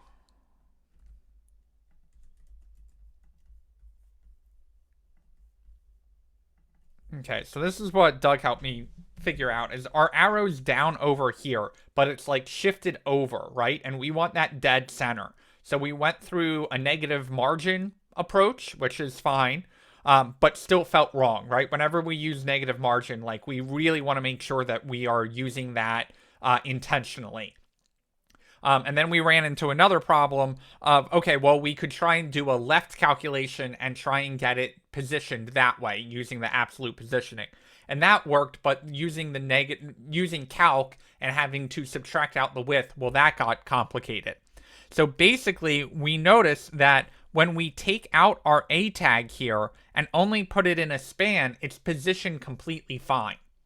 And what it's actually doing is when we add this A tag in, the absolute positioning is now no longer getting calculated based off of the entire section that it's in.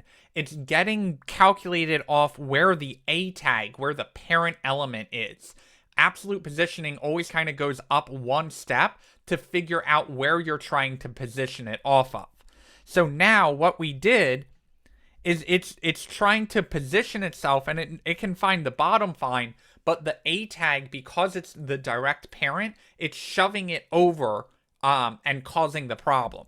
So what we really should be doing is saying, hey, instead of trying to position just the span tag, we really should be positioning the entire A element, right? This whole block is what we want to move around, not just the span itself.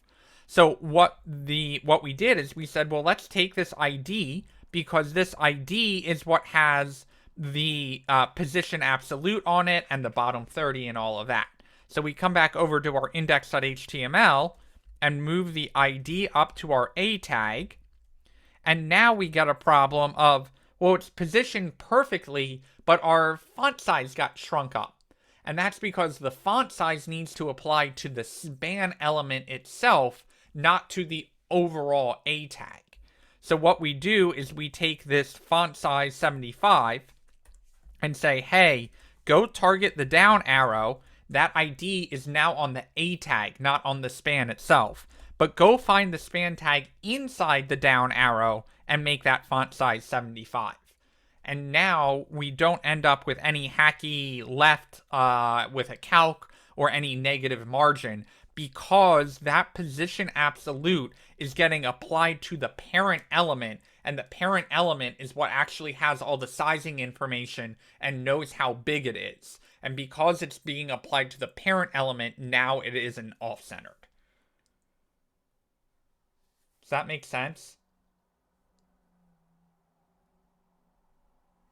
Can you explain like I'm 5 for me just one more time, please? Yeah, so just to an extent that's a little bit less, you went a lot over the calc.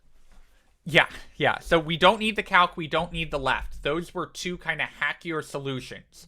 What we ended up doing is before we had this down arrow ID not on the A tag, we had it on the span tag. And so what ended up happening was we were positioning the span tag, which is the actual arrow, but it was getting confused because the span tag was going up one level and saying, oh, we should position this based off of where the parent is as opposed to where the entire section is. So what ended up being the solution was we took the ID off of the span tag, the child, and put it up here on the A tag itself. And we said instead of just positioning the arrow, we want to position the entire parent that is holding the arrow.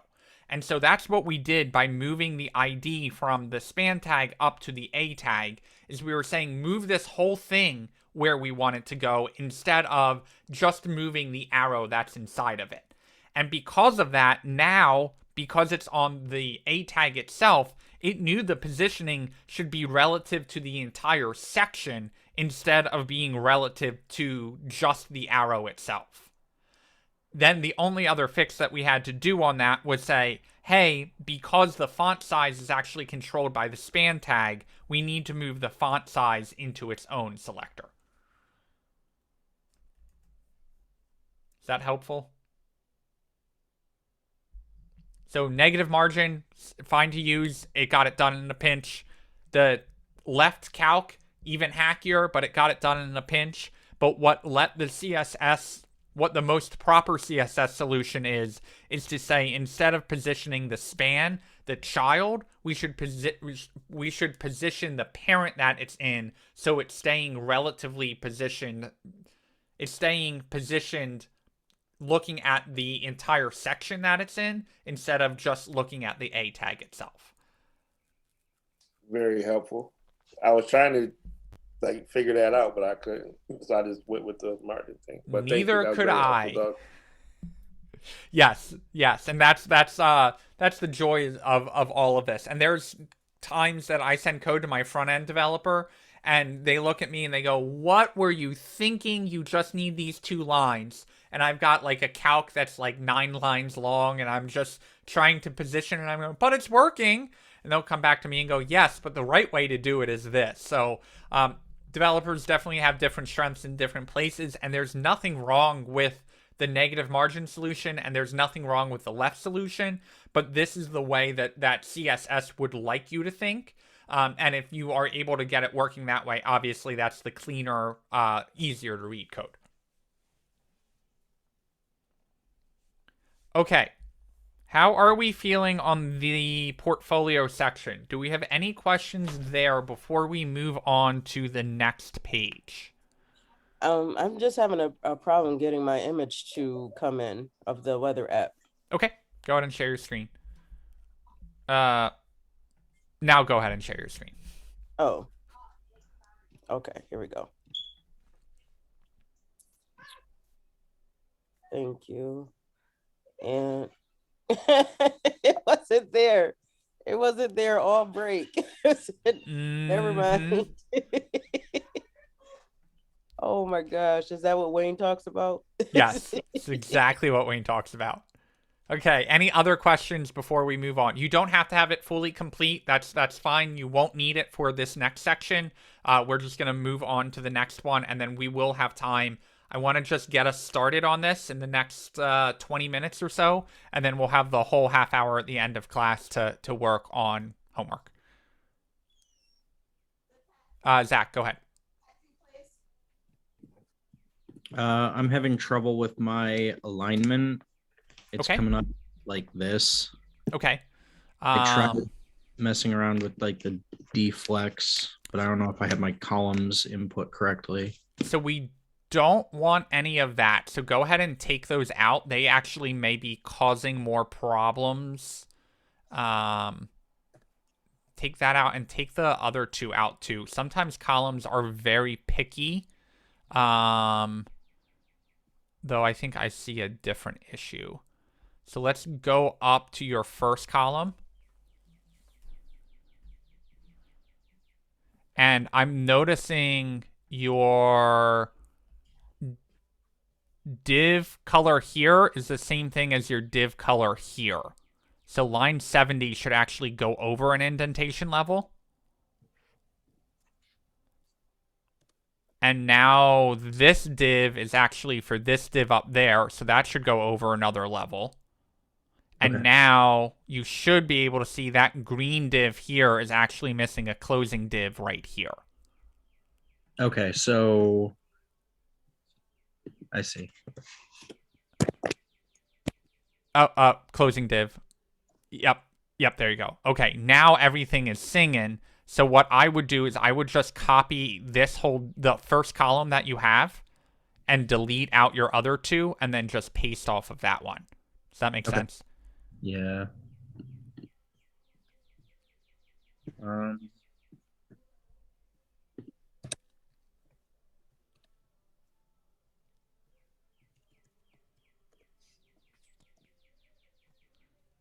Beautiful. And then you just need that fixed one more time. Yeah, I don't like copy pasting because Yeah, no. I admire you not for doing it. It's that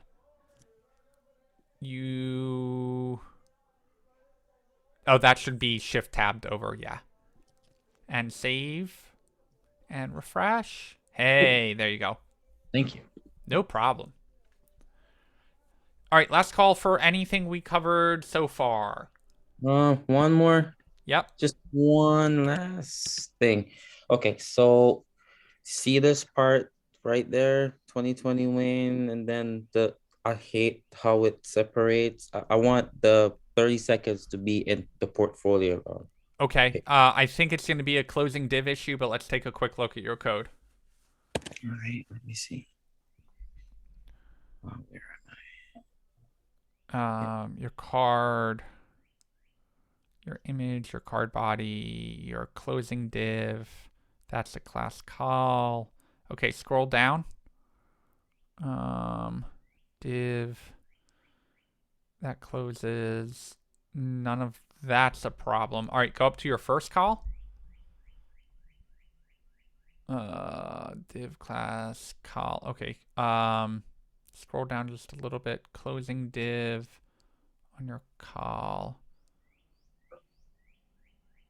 All of that looks fine. Go to your style.css for me. How do you have height set?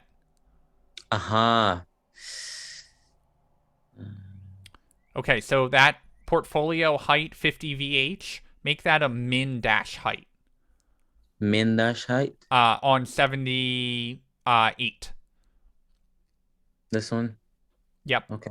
And what min height is saying is the minimum it should be is 50 VH, but if it gets no. Leave the 50 VH. Oh, okay. Sorry. 50 VH. And then instead of height, make it min dash height. On 78, at the beginning where it says height, add the word min dash before it. Oh, min dash height. Yes. And what that's saying is started at 50 VH, but if the content inside of it is bigger than that, you can grow, the height can grow. That's nice. Thank you. Did that? There you go. Did. Okay. You're awesome. Thank you. Christy, you raising your hand or are you making progress? Okay. Any other questions? I have a quick question. Yep. Can I share my screen for a sec? Yep, go for it. All right, so 1 second. Bob Marley. Okay, so quick question for you. I'm just trying to figure out, I don't remember again, how do I get the spacing between these? Margin top or margin bottom? Margin top, margin bottom. Okay, so and that would go, where did I put it? So did I put this right? Is it contact placeholder or no? No. Placeholder is what makes the first name show up inside the text box. Oh, sorry. Okay. So you want to be targeting your input there instead. Your input. Okay.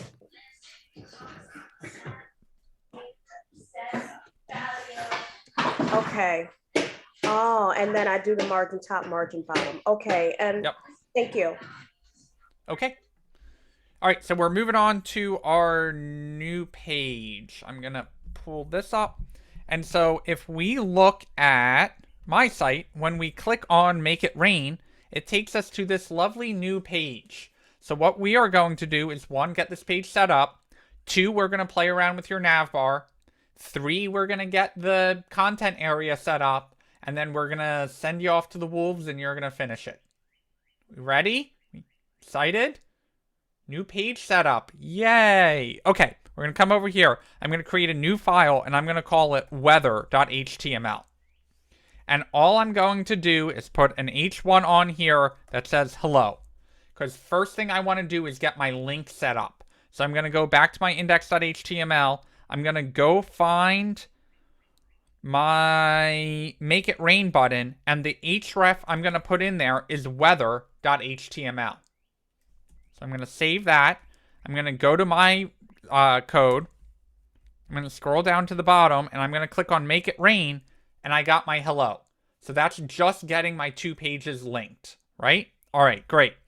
Now, I have a lot of good stuff going on in my head tag. I've got my bootstrap coming in. I've got my link to my style.css. I've got my Google font icons working. I've got my title in there. I'm just going to take all of that. So I'm going to take the whole head tag all the way up to the top part.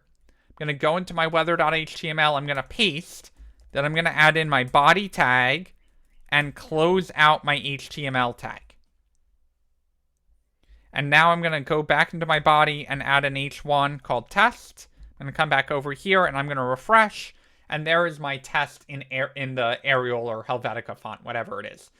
So that means that my bootstrap is working.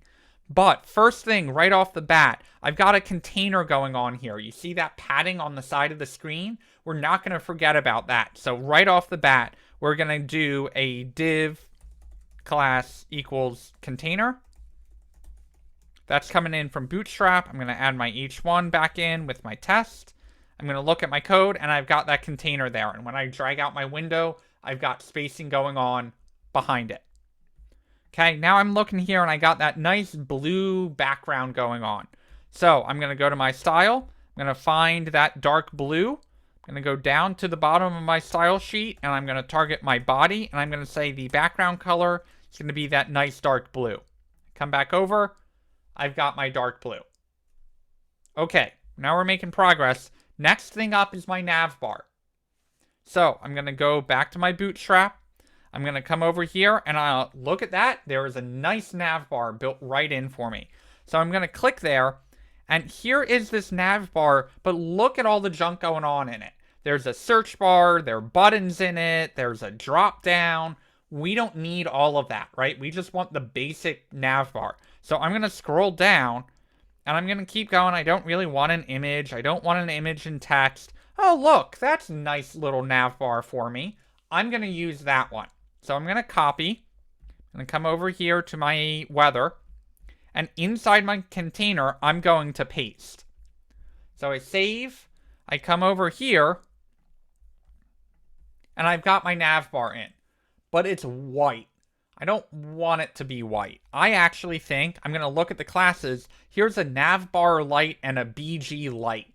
Well, I'm just going to take a guess here. And I'm going to say if there's a nav bar light, there also might be a nav bar dark. So I'm going to save that, come over here. All right, that's on the right track, right? I think the only thing missing here really is my background color. If we look, I've got that nice blue that's in palette, right? So what I'm going to do is I'm going to come back to my style CSS. I'm going to find the blue color that I want, which I believe is this one. I'm going to come back down here and I am going to say, hey, target my nav bar and make the background color mine. So I come back over here, I come back here, and it hasn't changed. Bootstrap does something weird here. They go, no, if you're using BG Dark, we have that color set for you. So we need to use a new a new CSS concept, and we're going to say, I know Bootstrap would like it to be this color, but it's important to me that it is this color instead. And we come over here and we've got that color loaded in. So it's one weird thing with Bootstrap where sometimes Bootstrap is like, no, we would like you to use this color, and you need to tell your CSS, hey, this important thing, override it. I want my color to apply over Bootstrap's. Okay, so we're in here. Now we've just got to clean this up. We've got our nav bar showing up. Let's go back in. I want the nav bar section to say my name. And if I click on it, I want it to go to index.html. So when I come over here and I click on my name, it takes me back to my home page. Okay, now I want to keep going. There's this button in here. I'm going to come back to that. I know it looks like a lot's going on. I promise I will come back to that and show that in a minute. Okay, we've got another item in here. This is linking to my home. My home is going to link to index.html. Got another button. I think the next one is about. So now, not only am I going to link to index.html, I'm going to put a hashtag in there because the hashtag's for my ID, and I'm going to link to the about section. Well, how does it know where that section is? If we go to our index and look, we've got an ID about. So when I come over here and click on my about button, it's going to take me to my index.html and scroll me right down to my about section, right? When I click on about, it's taken me right into that other page, and I can still go down, click on make it rain, and it's going to take me back to my weather page. So hopefully this is making sense of how all of this is linking together. So I'm just going to keep going. I'm going to say on my weather, I've got a contact, and that's going to link to index.html and then go to the contact ID. And then the last one down here is going to be for my portfolio, and I would like that to link into still my index.html, but go down to the portfolio section. So now I'm in here, I click on about, that link works. Good. Whenever I add a new link, I always go back in and test it, right? So I go to contact. That's taking me to the right section. Great. I come in here, I click on portfolio.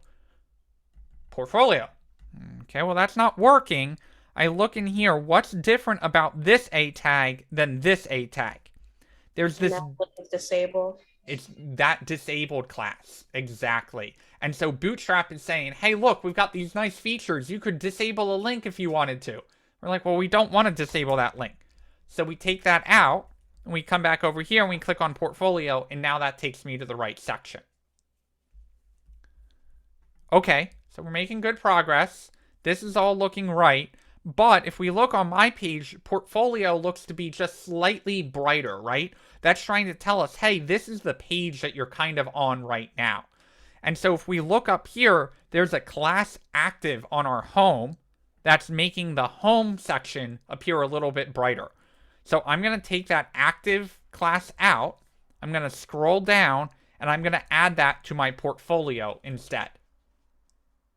Now, my portfolio is lighting up in white. Okay. Makes sense. I get it. Why don't we just build that ourselves? This is just a blue bar, isn't it? This is just slightly bigger. This just has margin in between it. We could totally build that ourselves. But if we collapse this page down, look at the little voodoo magic that happens. Now our links disappear and we get what's called the hamburger menu, right? That menu that you click on that it drops down. But when we click on it, where are our links? If I go over and look at the final site, our links appear there. This is our first introduction to JavaScript. There is some JavaScript that Bootstrap is running to make that animation happen, to make those links appear, and to make it so that when we click on those links, they disappear. So what we need to do is go back to Bootstrap, and if we go back to the getting started and back to the introduction, here's the quick start, and we kept on using the CSS over and over again, right? But there are parts of Bootstrap that don't work without JavaScript, and the menu is the first component that we are using that does not work unless the JavaScript is in.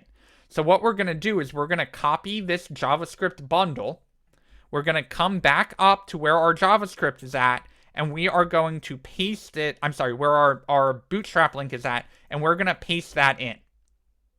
So now when we come back to our site, we refresh and we click the little menu icon. Now our menu pops open and has what we want in it. Pausing there. Any questions? Just a quick question.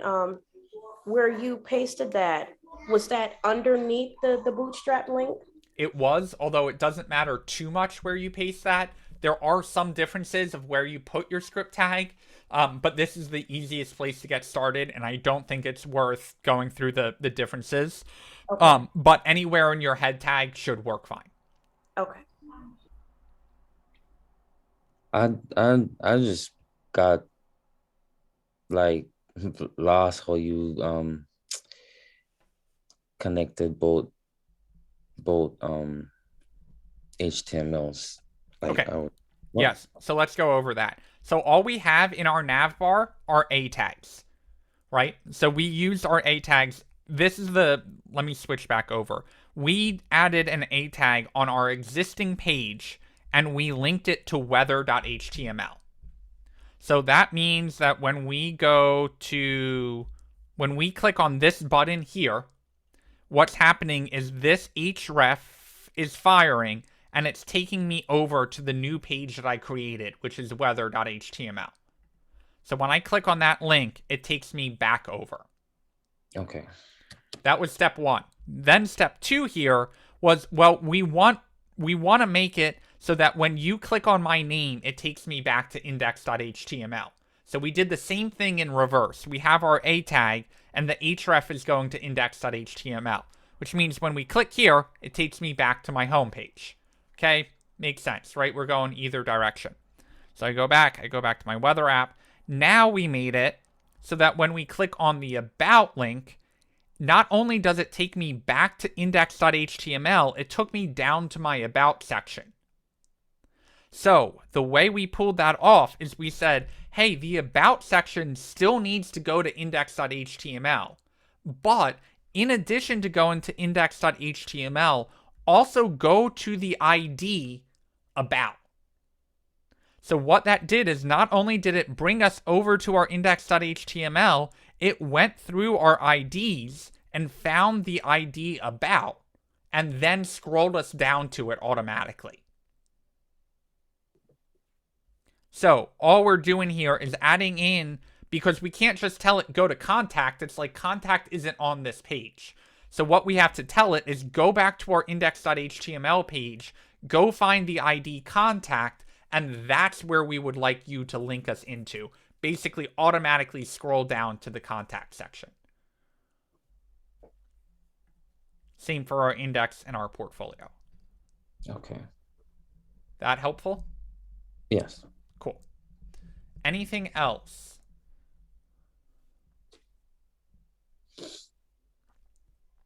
Everyone understand the JavaScript of, we're going back to the get bootstrap. We're going to getting started and introduction. We scroll down to JavaScript. Here's the CSS link that we've been using over and over again. We're just going to copy this bundle, go back to our head, and paste in that script tag that we had copied. And the result of all of that is going to be on our weather page. Not only our menu bar, but we'll know we did the JavaScript right when we shrink it down and can click on the little menu and have it expand. Okay, I'm going to take one more step, and then we're done for new code for the night. And all you need to do is finish out. All you need to do is get caught up to this point, and I will adjust the homework assignment. You don't have to finish out the page that we're on, but you will just need to get that page set up. So I will go back and adjust that assignment, but I want to do one new step. I want to make it so this blue section is in there, and just the weather app is going to show up. So I'm going to go back to my my weather.html. I want to identify where my nav is. I still want to be in my container. I want to be outside of my nav. So I'm going to come down outside of my nav, but still inside my container. I'm going to make a section. And in that section, I'm going to add my ID. And my ID is going to be project. Then I'm going to make an H2 that says weather app. And save. I'm going to take a look. My weather app is in the right spot, but it has no styling on it. So I'm going to come back to my style. I'm going to create, believe it or not, my final section ID. I am going to make the background color of it this blue. And I'm going to make the color white. And I'm going to add padding of 20px around it. There is my weather app, and I can do the rest of it later. Did I get the right blue? I did get the right blue. So your goal for the weekend is to not only get this portfolio section done, but make it so when you click on Make It Rain, it not only takes you to this page that looks like this, but you also have your nav bar coming in from Bootstrap, and you can click on the links and get to the right spot.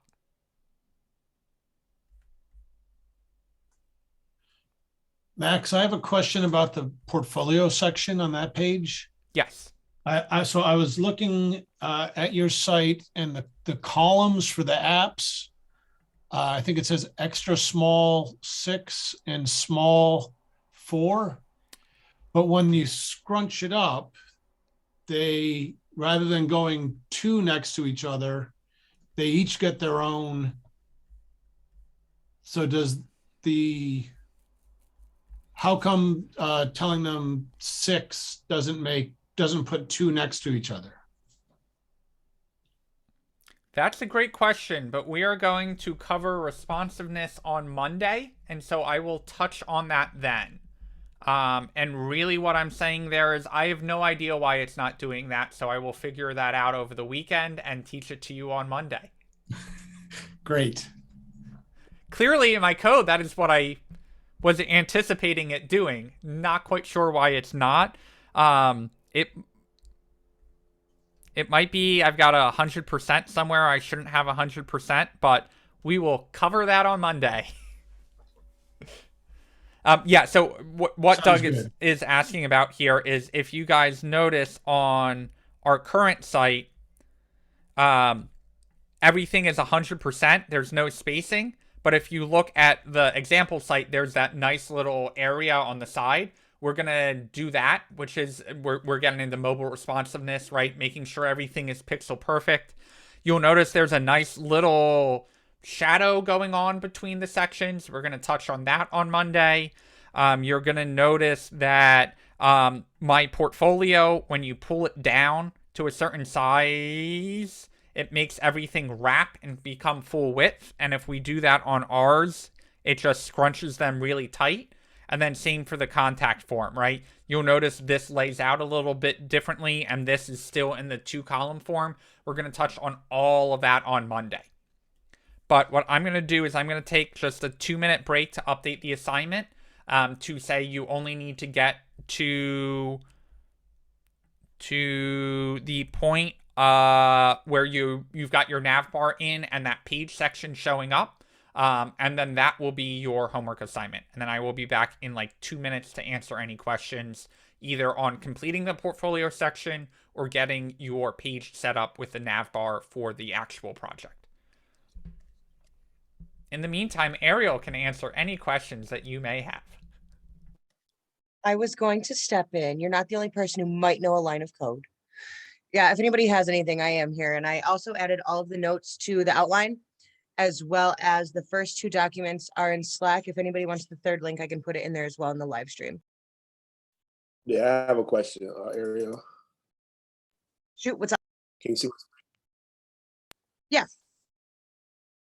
So why does my text area open up so large? In regards to where we're looking, and for your contact. It says talk ready to me, but above the blue send button. Okay. Let me see. Where's your? Can you roll over to? You're using the Bootstrap code, right? I see your code quick, please. No, that's not Bootstrap. That's what we did. Where are we looking? Say that again. No, I was reading to myself. I was looking to see where we were at. Scroll up in your code a little bit, Larry, to that form section where you have the text area. Yeah, we're looking at cards. Well, here, Max is here, but no, I am curious about this too, because mine's doing the same thing, but not as large as that. Okay, so that's because you've got your rows equal to 10 in there. I don't have that. Oh, yep, column 30. On 92. So if you just take out that rows 10, it will be the default size, which is like 2.5 or 3 or something like that. Okay, thank you. All right, there we go. Thank you. So hold on, am I mute? No. The logo thing, the link for it is in which I need to make my logo. You should go you mean for like the weather app, seeing the preview of it? No, the last card that has the max flick or whatever. Oh yeah, that should be in the week 4 day 2 outline, maybe week 4 day 1 or week 4 day 2, or maybe both. Thank you. I'll go get that right now. Make my little logo.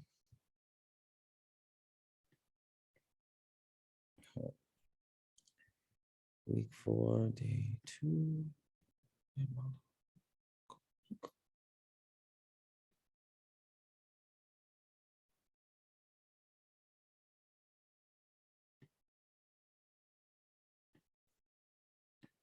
This one.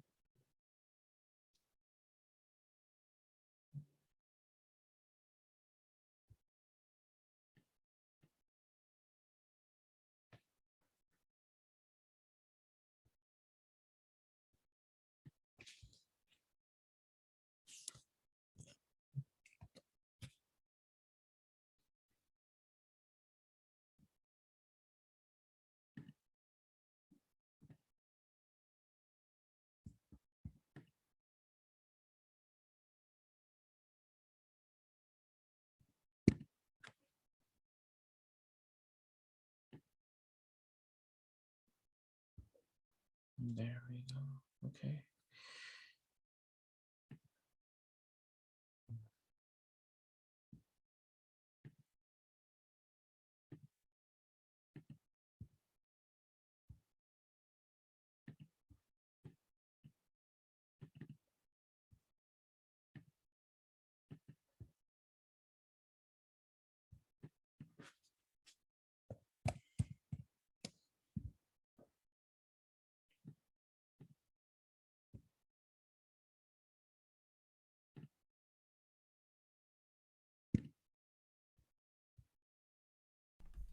Okay, I have updated assignment 23, and just do a quick review on that. You should have in your homepage your intro section, your about section, your contact, including the form, and your portfolio section, which should not only link to that new project page that we created today, but you should update all 3 of your projects. And the reason we need to do that, sorry, I forgot my camera was off. This is not only an assignment to turn in, this portfolio is what you guys are actually going to use, right? So by the time you get to the end of this curriculum, when you go out and you go, please hire me as a web developer, they're going to look at you and say, well, let me look at your website.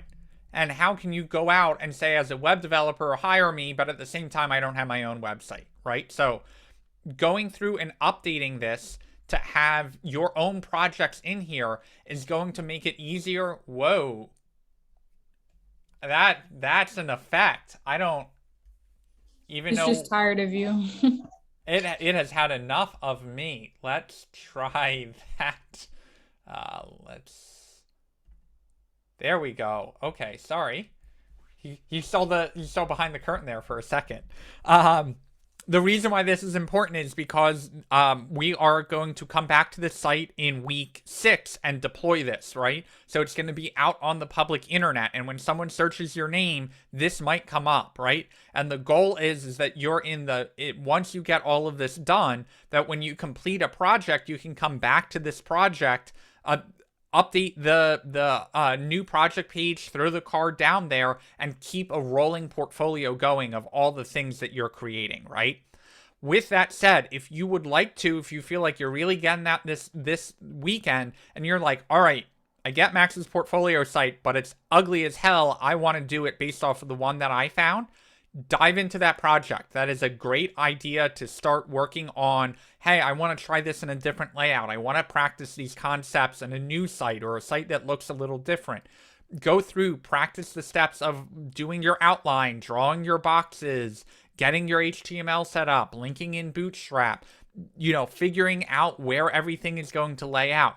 I would encourage you to do that, but at the same time, I designed this project to be able to add your own little flair to it, change the colors, add in your own text, maybe do a different section. So it is completely fine to continue working on this site. It is also completely fine if you choose, I would like my portfolio to look different, and I'm going to go work on that instead.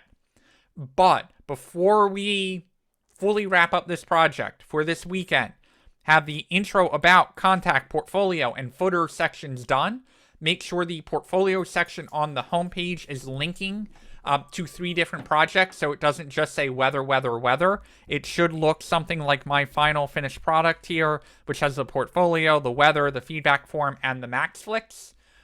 So whatever projects you would like to add there is great. And then for the project page, you need to get that to the point where the Bootstrap nav is working up here. The links actually take you to the right section on the other page. You've got weather app in and this blue section showing up. You do not need to do the summary. You do not need to do the images. You do not need to do objectives and future improvements and all of that stuff. The only thing that you need to do is have it look like this. Any questions on that homework assignment? Okay, I'm around for the next 20 minutes as you guys work on that and have any questions that pop up. So the weather app is due on Sunday too? The Netflix app is due on Sunday as well. Netflix. When will this video be up? In standard definition in about an hour or so, and then in high def it normally takes overnight to process.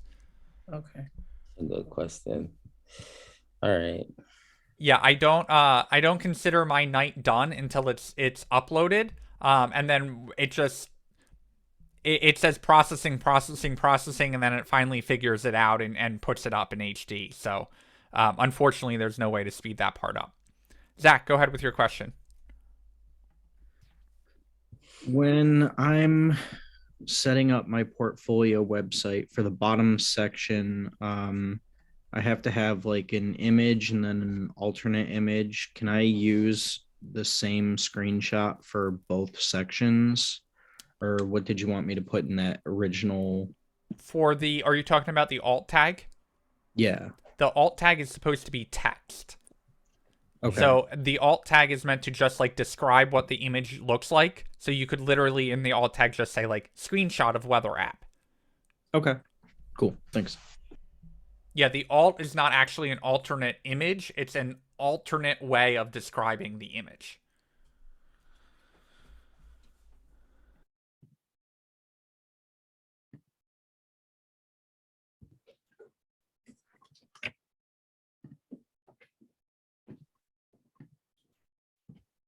Which one is available? Jesus Christ. Killing me. All right, let's try this again.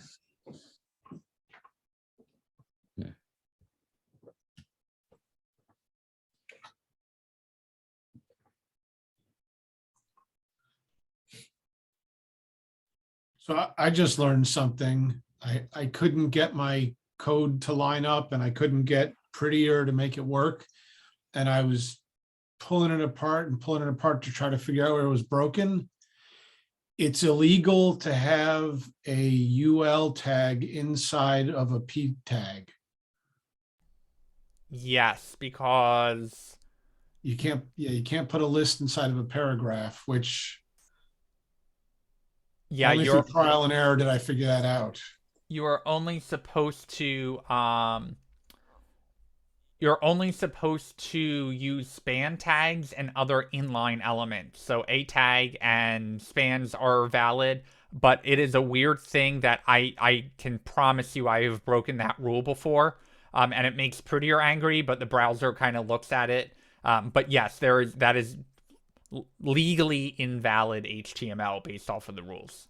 That was a thing. It was showing up on my HTML page. It was showing up on the page, but Prettier wouldn't play along. Yes. So that's something new I just learned.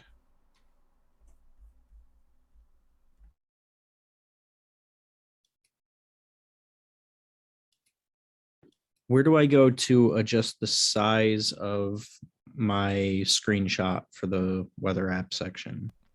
I literally just grab the window and I'm sorry, are you talking about when you take the screenshot or the screenshot in the code? Screenshot in the code. Mine's showing up kind of small. If you do a width 100% on it, it should size it properly. And if it doesn't, feel free to share your screen.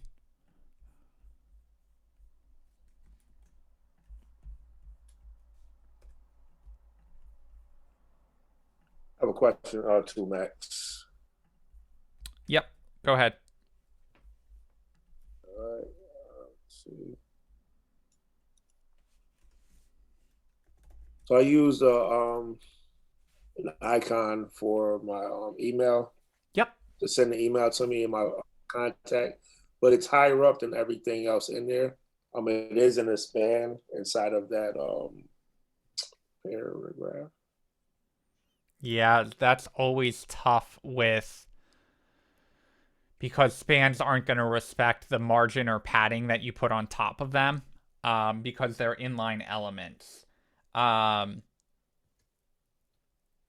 would have to play with that. That would annoy me as well, but I don't know a simple fix for that, right? Because normally we could just put padding on the top of it or margin on the top of it, and that would just shove it down a little bit.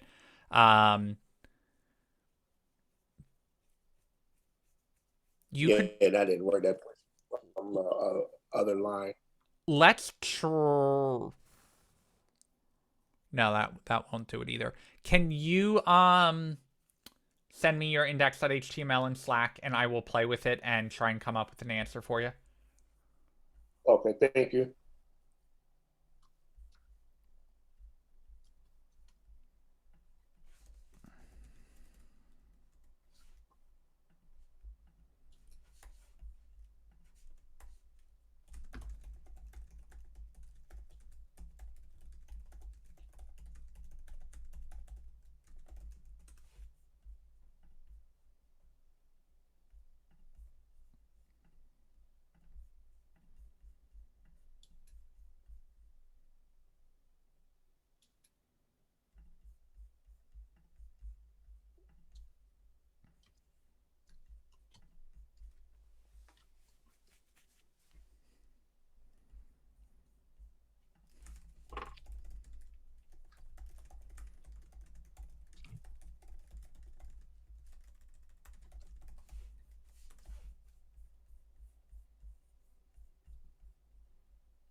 And I am going to be a little nice going into the weekend. I will share my code the way it is right now, and I'll put it in the day 4 outline.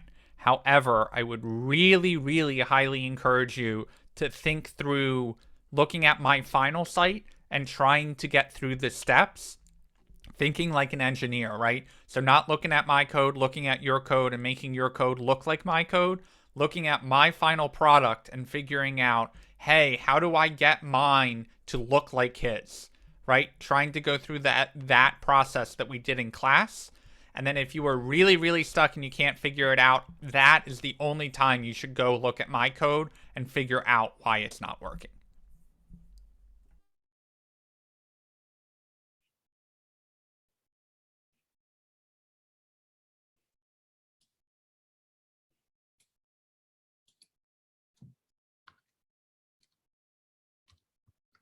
Can I share my screen? For the next 12 minutes, you can. Okay. I'm not really Right. sure where to input, how to modify the image. Okay, so you've got a full width, you've got a full width. Okay, I think that's just going to be a problem with, because your aspect ratio is so wide, that's why it's showing up so tiny. So one thing you might want to, you could either retake the screenshot. Well, hold on, there are a couple things going on. First thing I did is I made my card 100% width. So if you take off the style width 100 REM, just take out that whole style equals. And then put next to your card class full width in there. Inside the quotes, but with a space. Yeah. That's going to make the card itself bigger, which is going to give the image more space. So that helps a little bit of just pulling the card out. And then the other thing you could do is you could either retake the screenshot so it's not as narrow, right? So like if you shrunk that window in before you took it and then use that, that's one option. The other option is that you can use height instead of width. So if you add like an ID on your IMG somewhere for weather,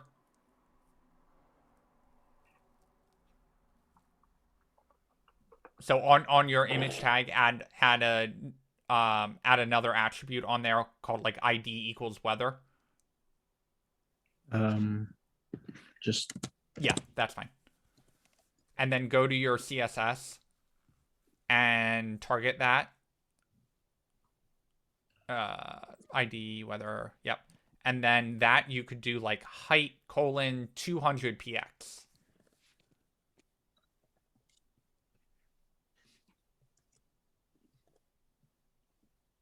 And then you would have to adjust your width down there. So, well, that full width, I don't think you have that class on the image anymore, do you? no. No. So that you would have to do like width : and adjust it down from in the weather selector. But basically the problem that you're running into is like the screenshot is just narrow, right? And so Yeah. there's going to be no way to crunch that image in without it looking weird. Okay. So I would probably go back through and just like before you take the screenshot, narrow the window down so it's a little bit smaller, and then that way the aspect ratio will be right. Okay. Thanks. Yeah, that's aspect ratios are one of the most frustrating things, especially when you deal with like user uploaded content where you're like, I can't defy the laws of physics here, you know? It's like, well, if you stretch it out, it's going to be stretched out. So thinking through that when you take the screenshot of, oh, this is a responsive thing, so if I can get it in narrower, that will probably help. Max, quick question. How do you get the actual, so on the send button, how do you get send inside of the button? So I got the link from the Get Bootstrap. I've got the button, I put it in there, but I don't know, what am I missing? What am I not doing? Share your screen. The text literally becomes, you got your opening button tag, you should have your text and then your closing button tag. Okay. Just like you do with span, right? You have your opening span, and then you have the word that Right. goes in the span, and then you have your closing span. The same goes for the button. So instead of placeholder send, placeholders only work on inputs and text areas. Okay. So you want the word send to come between the opening tag and the closing tag. Between like right here. Yes. Okay, so this whole And yeah, Nicole, you're welcome to head out, you know, and start processing this and catching up. Yeah, everyone do not feel like you have to stick around if you don't have questions or you want to just go work on this. You're good. Reminder, office hours 5:15 to 6:15 tomorrow. Otherwise, have a great weekend. All right, take care, everybody. And your send should be working now. Good night. Have a good night. Good night. Max, one last question. Yep. On my like the boxes with the first name, last name, email, why do they seem so skinny? You don't have padding on them. Ah, okay. That's why. All right. Thank you. That's all I needed. No problem. Sticking around for the next 7 minutes. If anyone else has Max, questions. can you give me a breakout, please, with Nicole? Yep.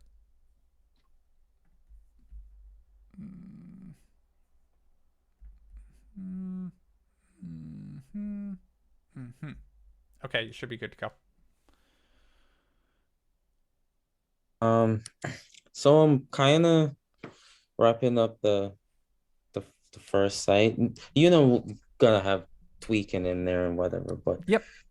Start the other one. Just look at this and tell me what you think so far. 1 second. I gotta delete one thing. Where is it? Crap. Oh, on the wrong thing. So I need to get this out right here. Delete. Right, save. There we go. So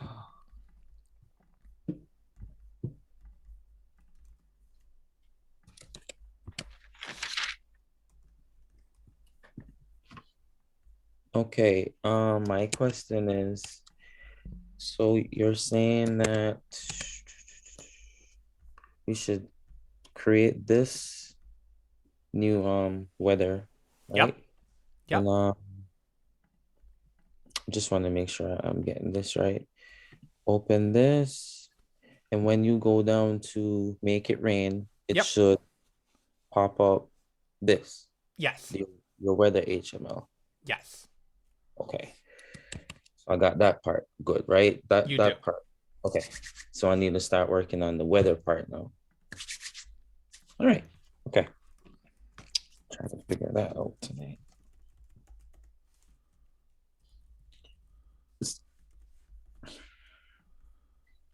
So within the weather app, do you start it like with a container, or you start with the nav bar thing? The whole. I started with a container because you've got the container. Then nav bar is the next step.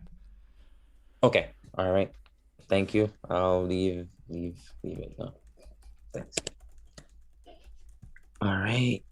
So container slash.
Anyone gonna have questions in the next 3 minutes? Because otherwise I can Oh, you know what? I need to stick around for the breakout room to work. Never mind. Max, quick question. Yep, go ahead. For the anchor tags, are those self-closing? No, they are not. Okay. The words that are going to make the link, the words that when you click on them are going to link to, Yes. that's what goes inside of the anchor tag. Okay, so after I put, because I'm linking my email right now, so I would put the anchor and then it's href, right? Yep, and then close Equals- the opening tag. Close the opening tag, okay, and then put a closing. Well, anchor. okay, so it should be, it should. Let me just pull up my code. It should look like, share desktop one. It should look like this. Okay, so open, close, okay, and then reference it to the email. Got it. All right. Thank you. Yep. All right.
All right, I am going to head out unless anyone has last questions.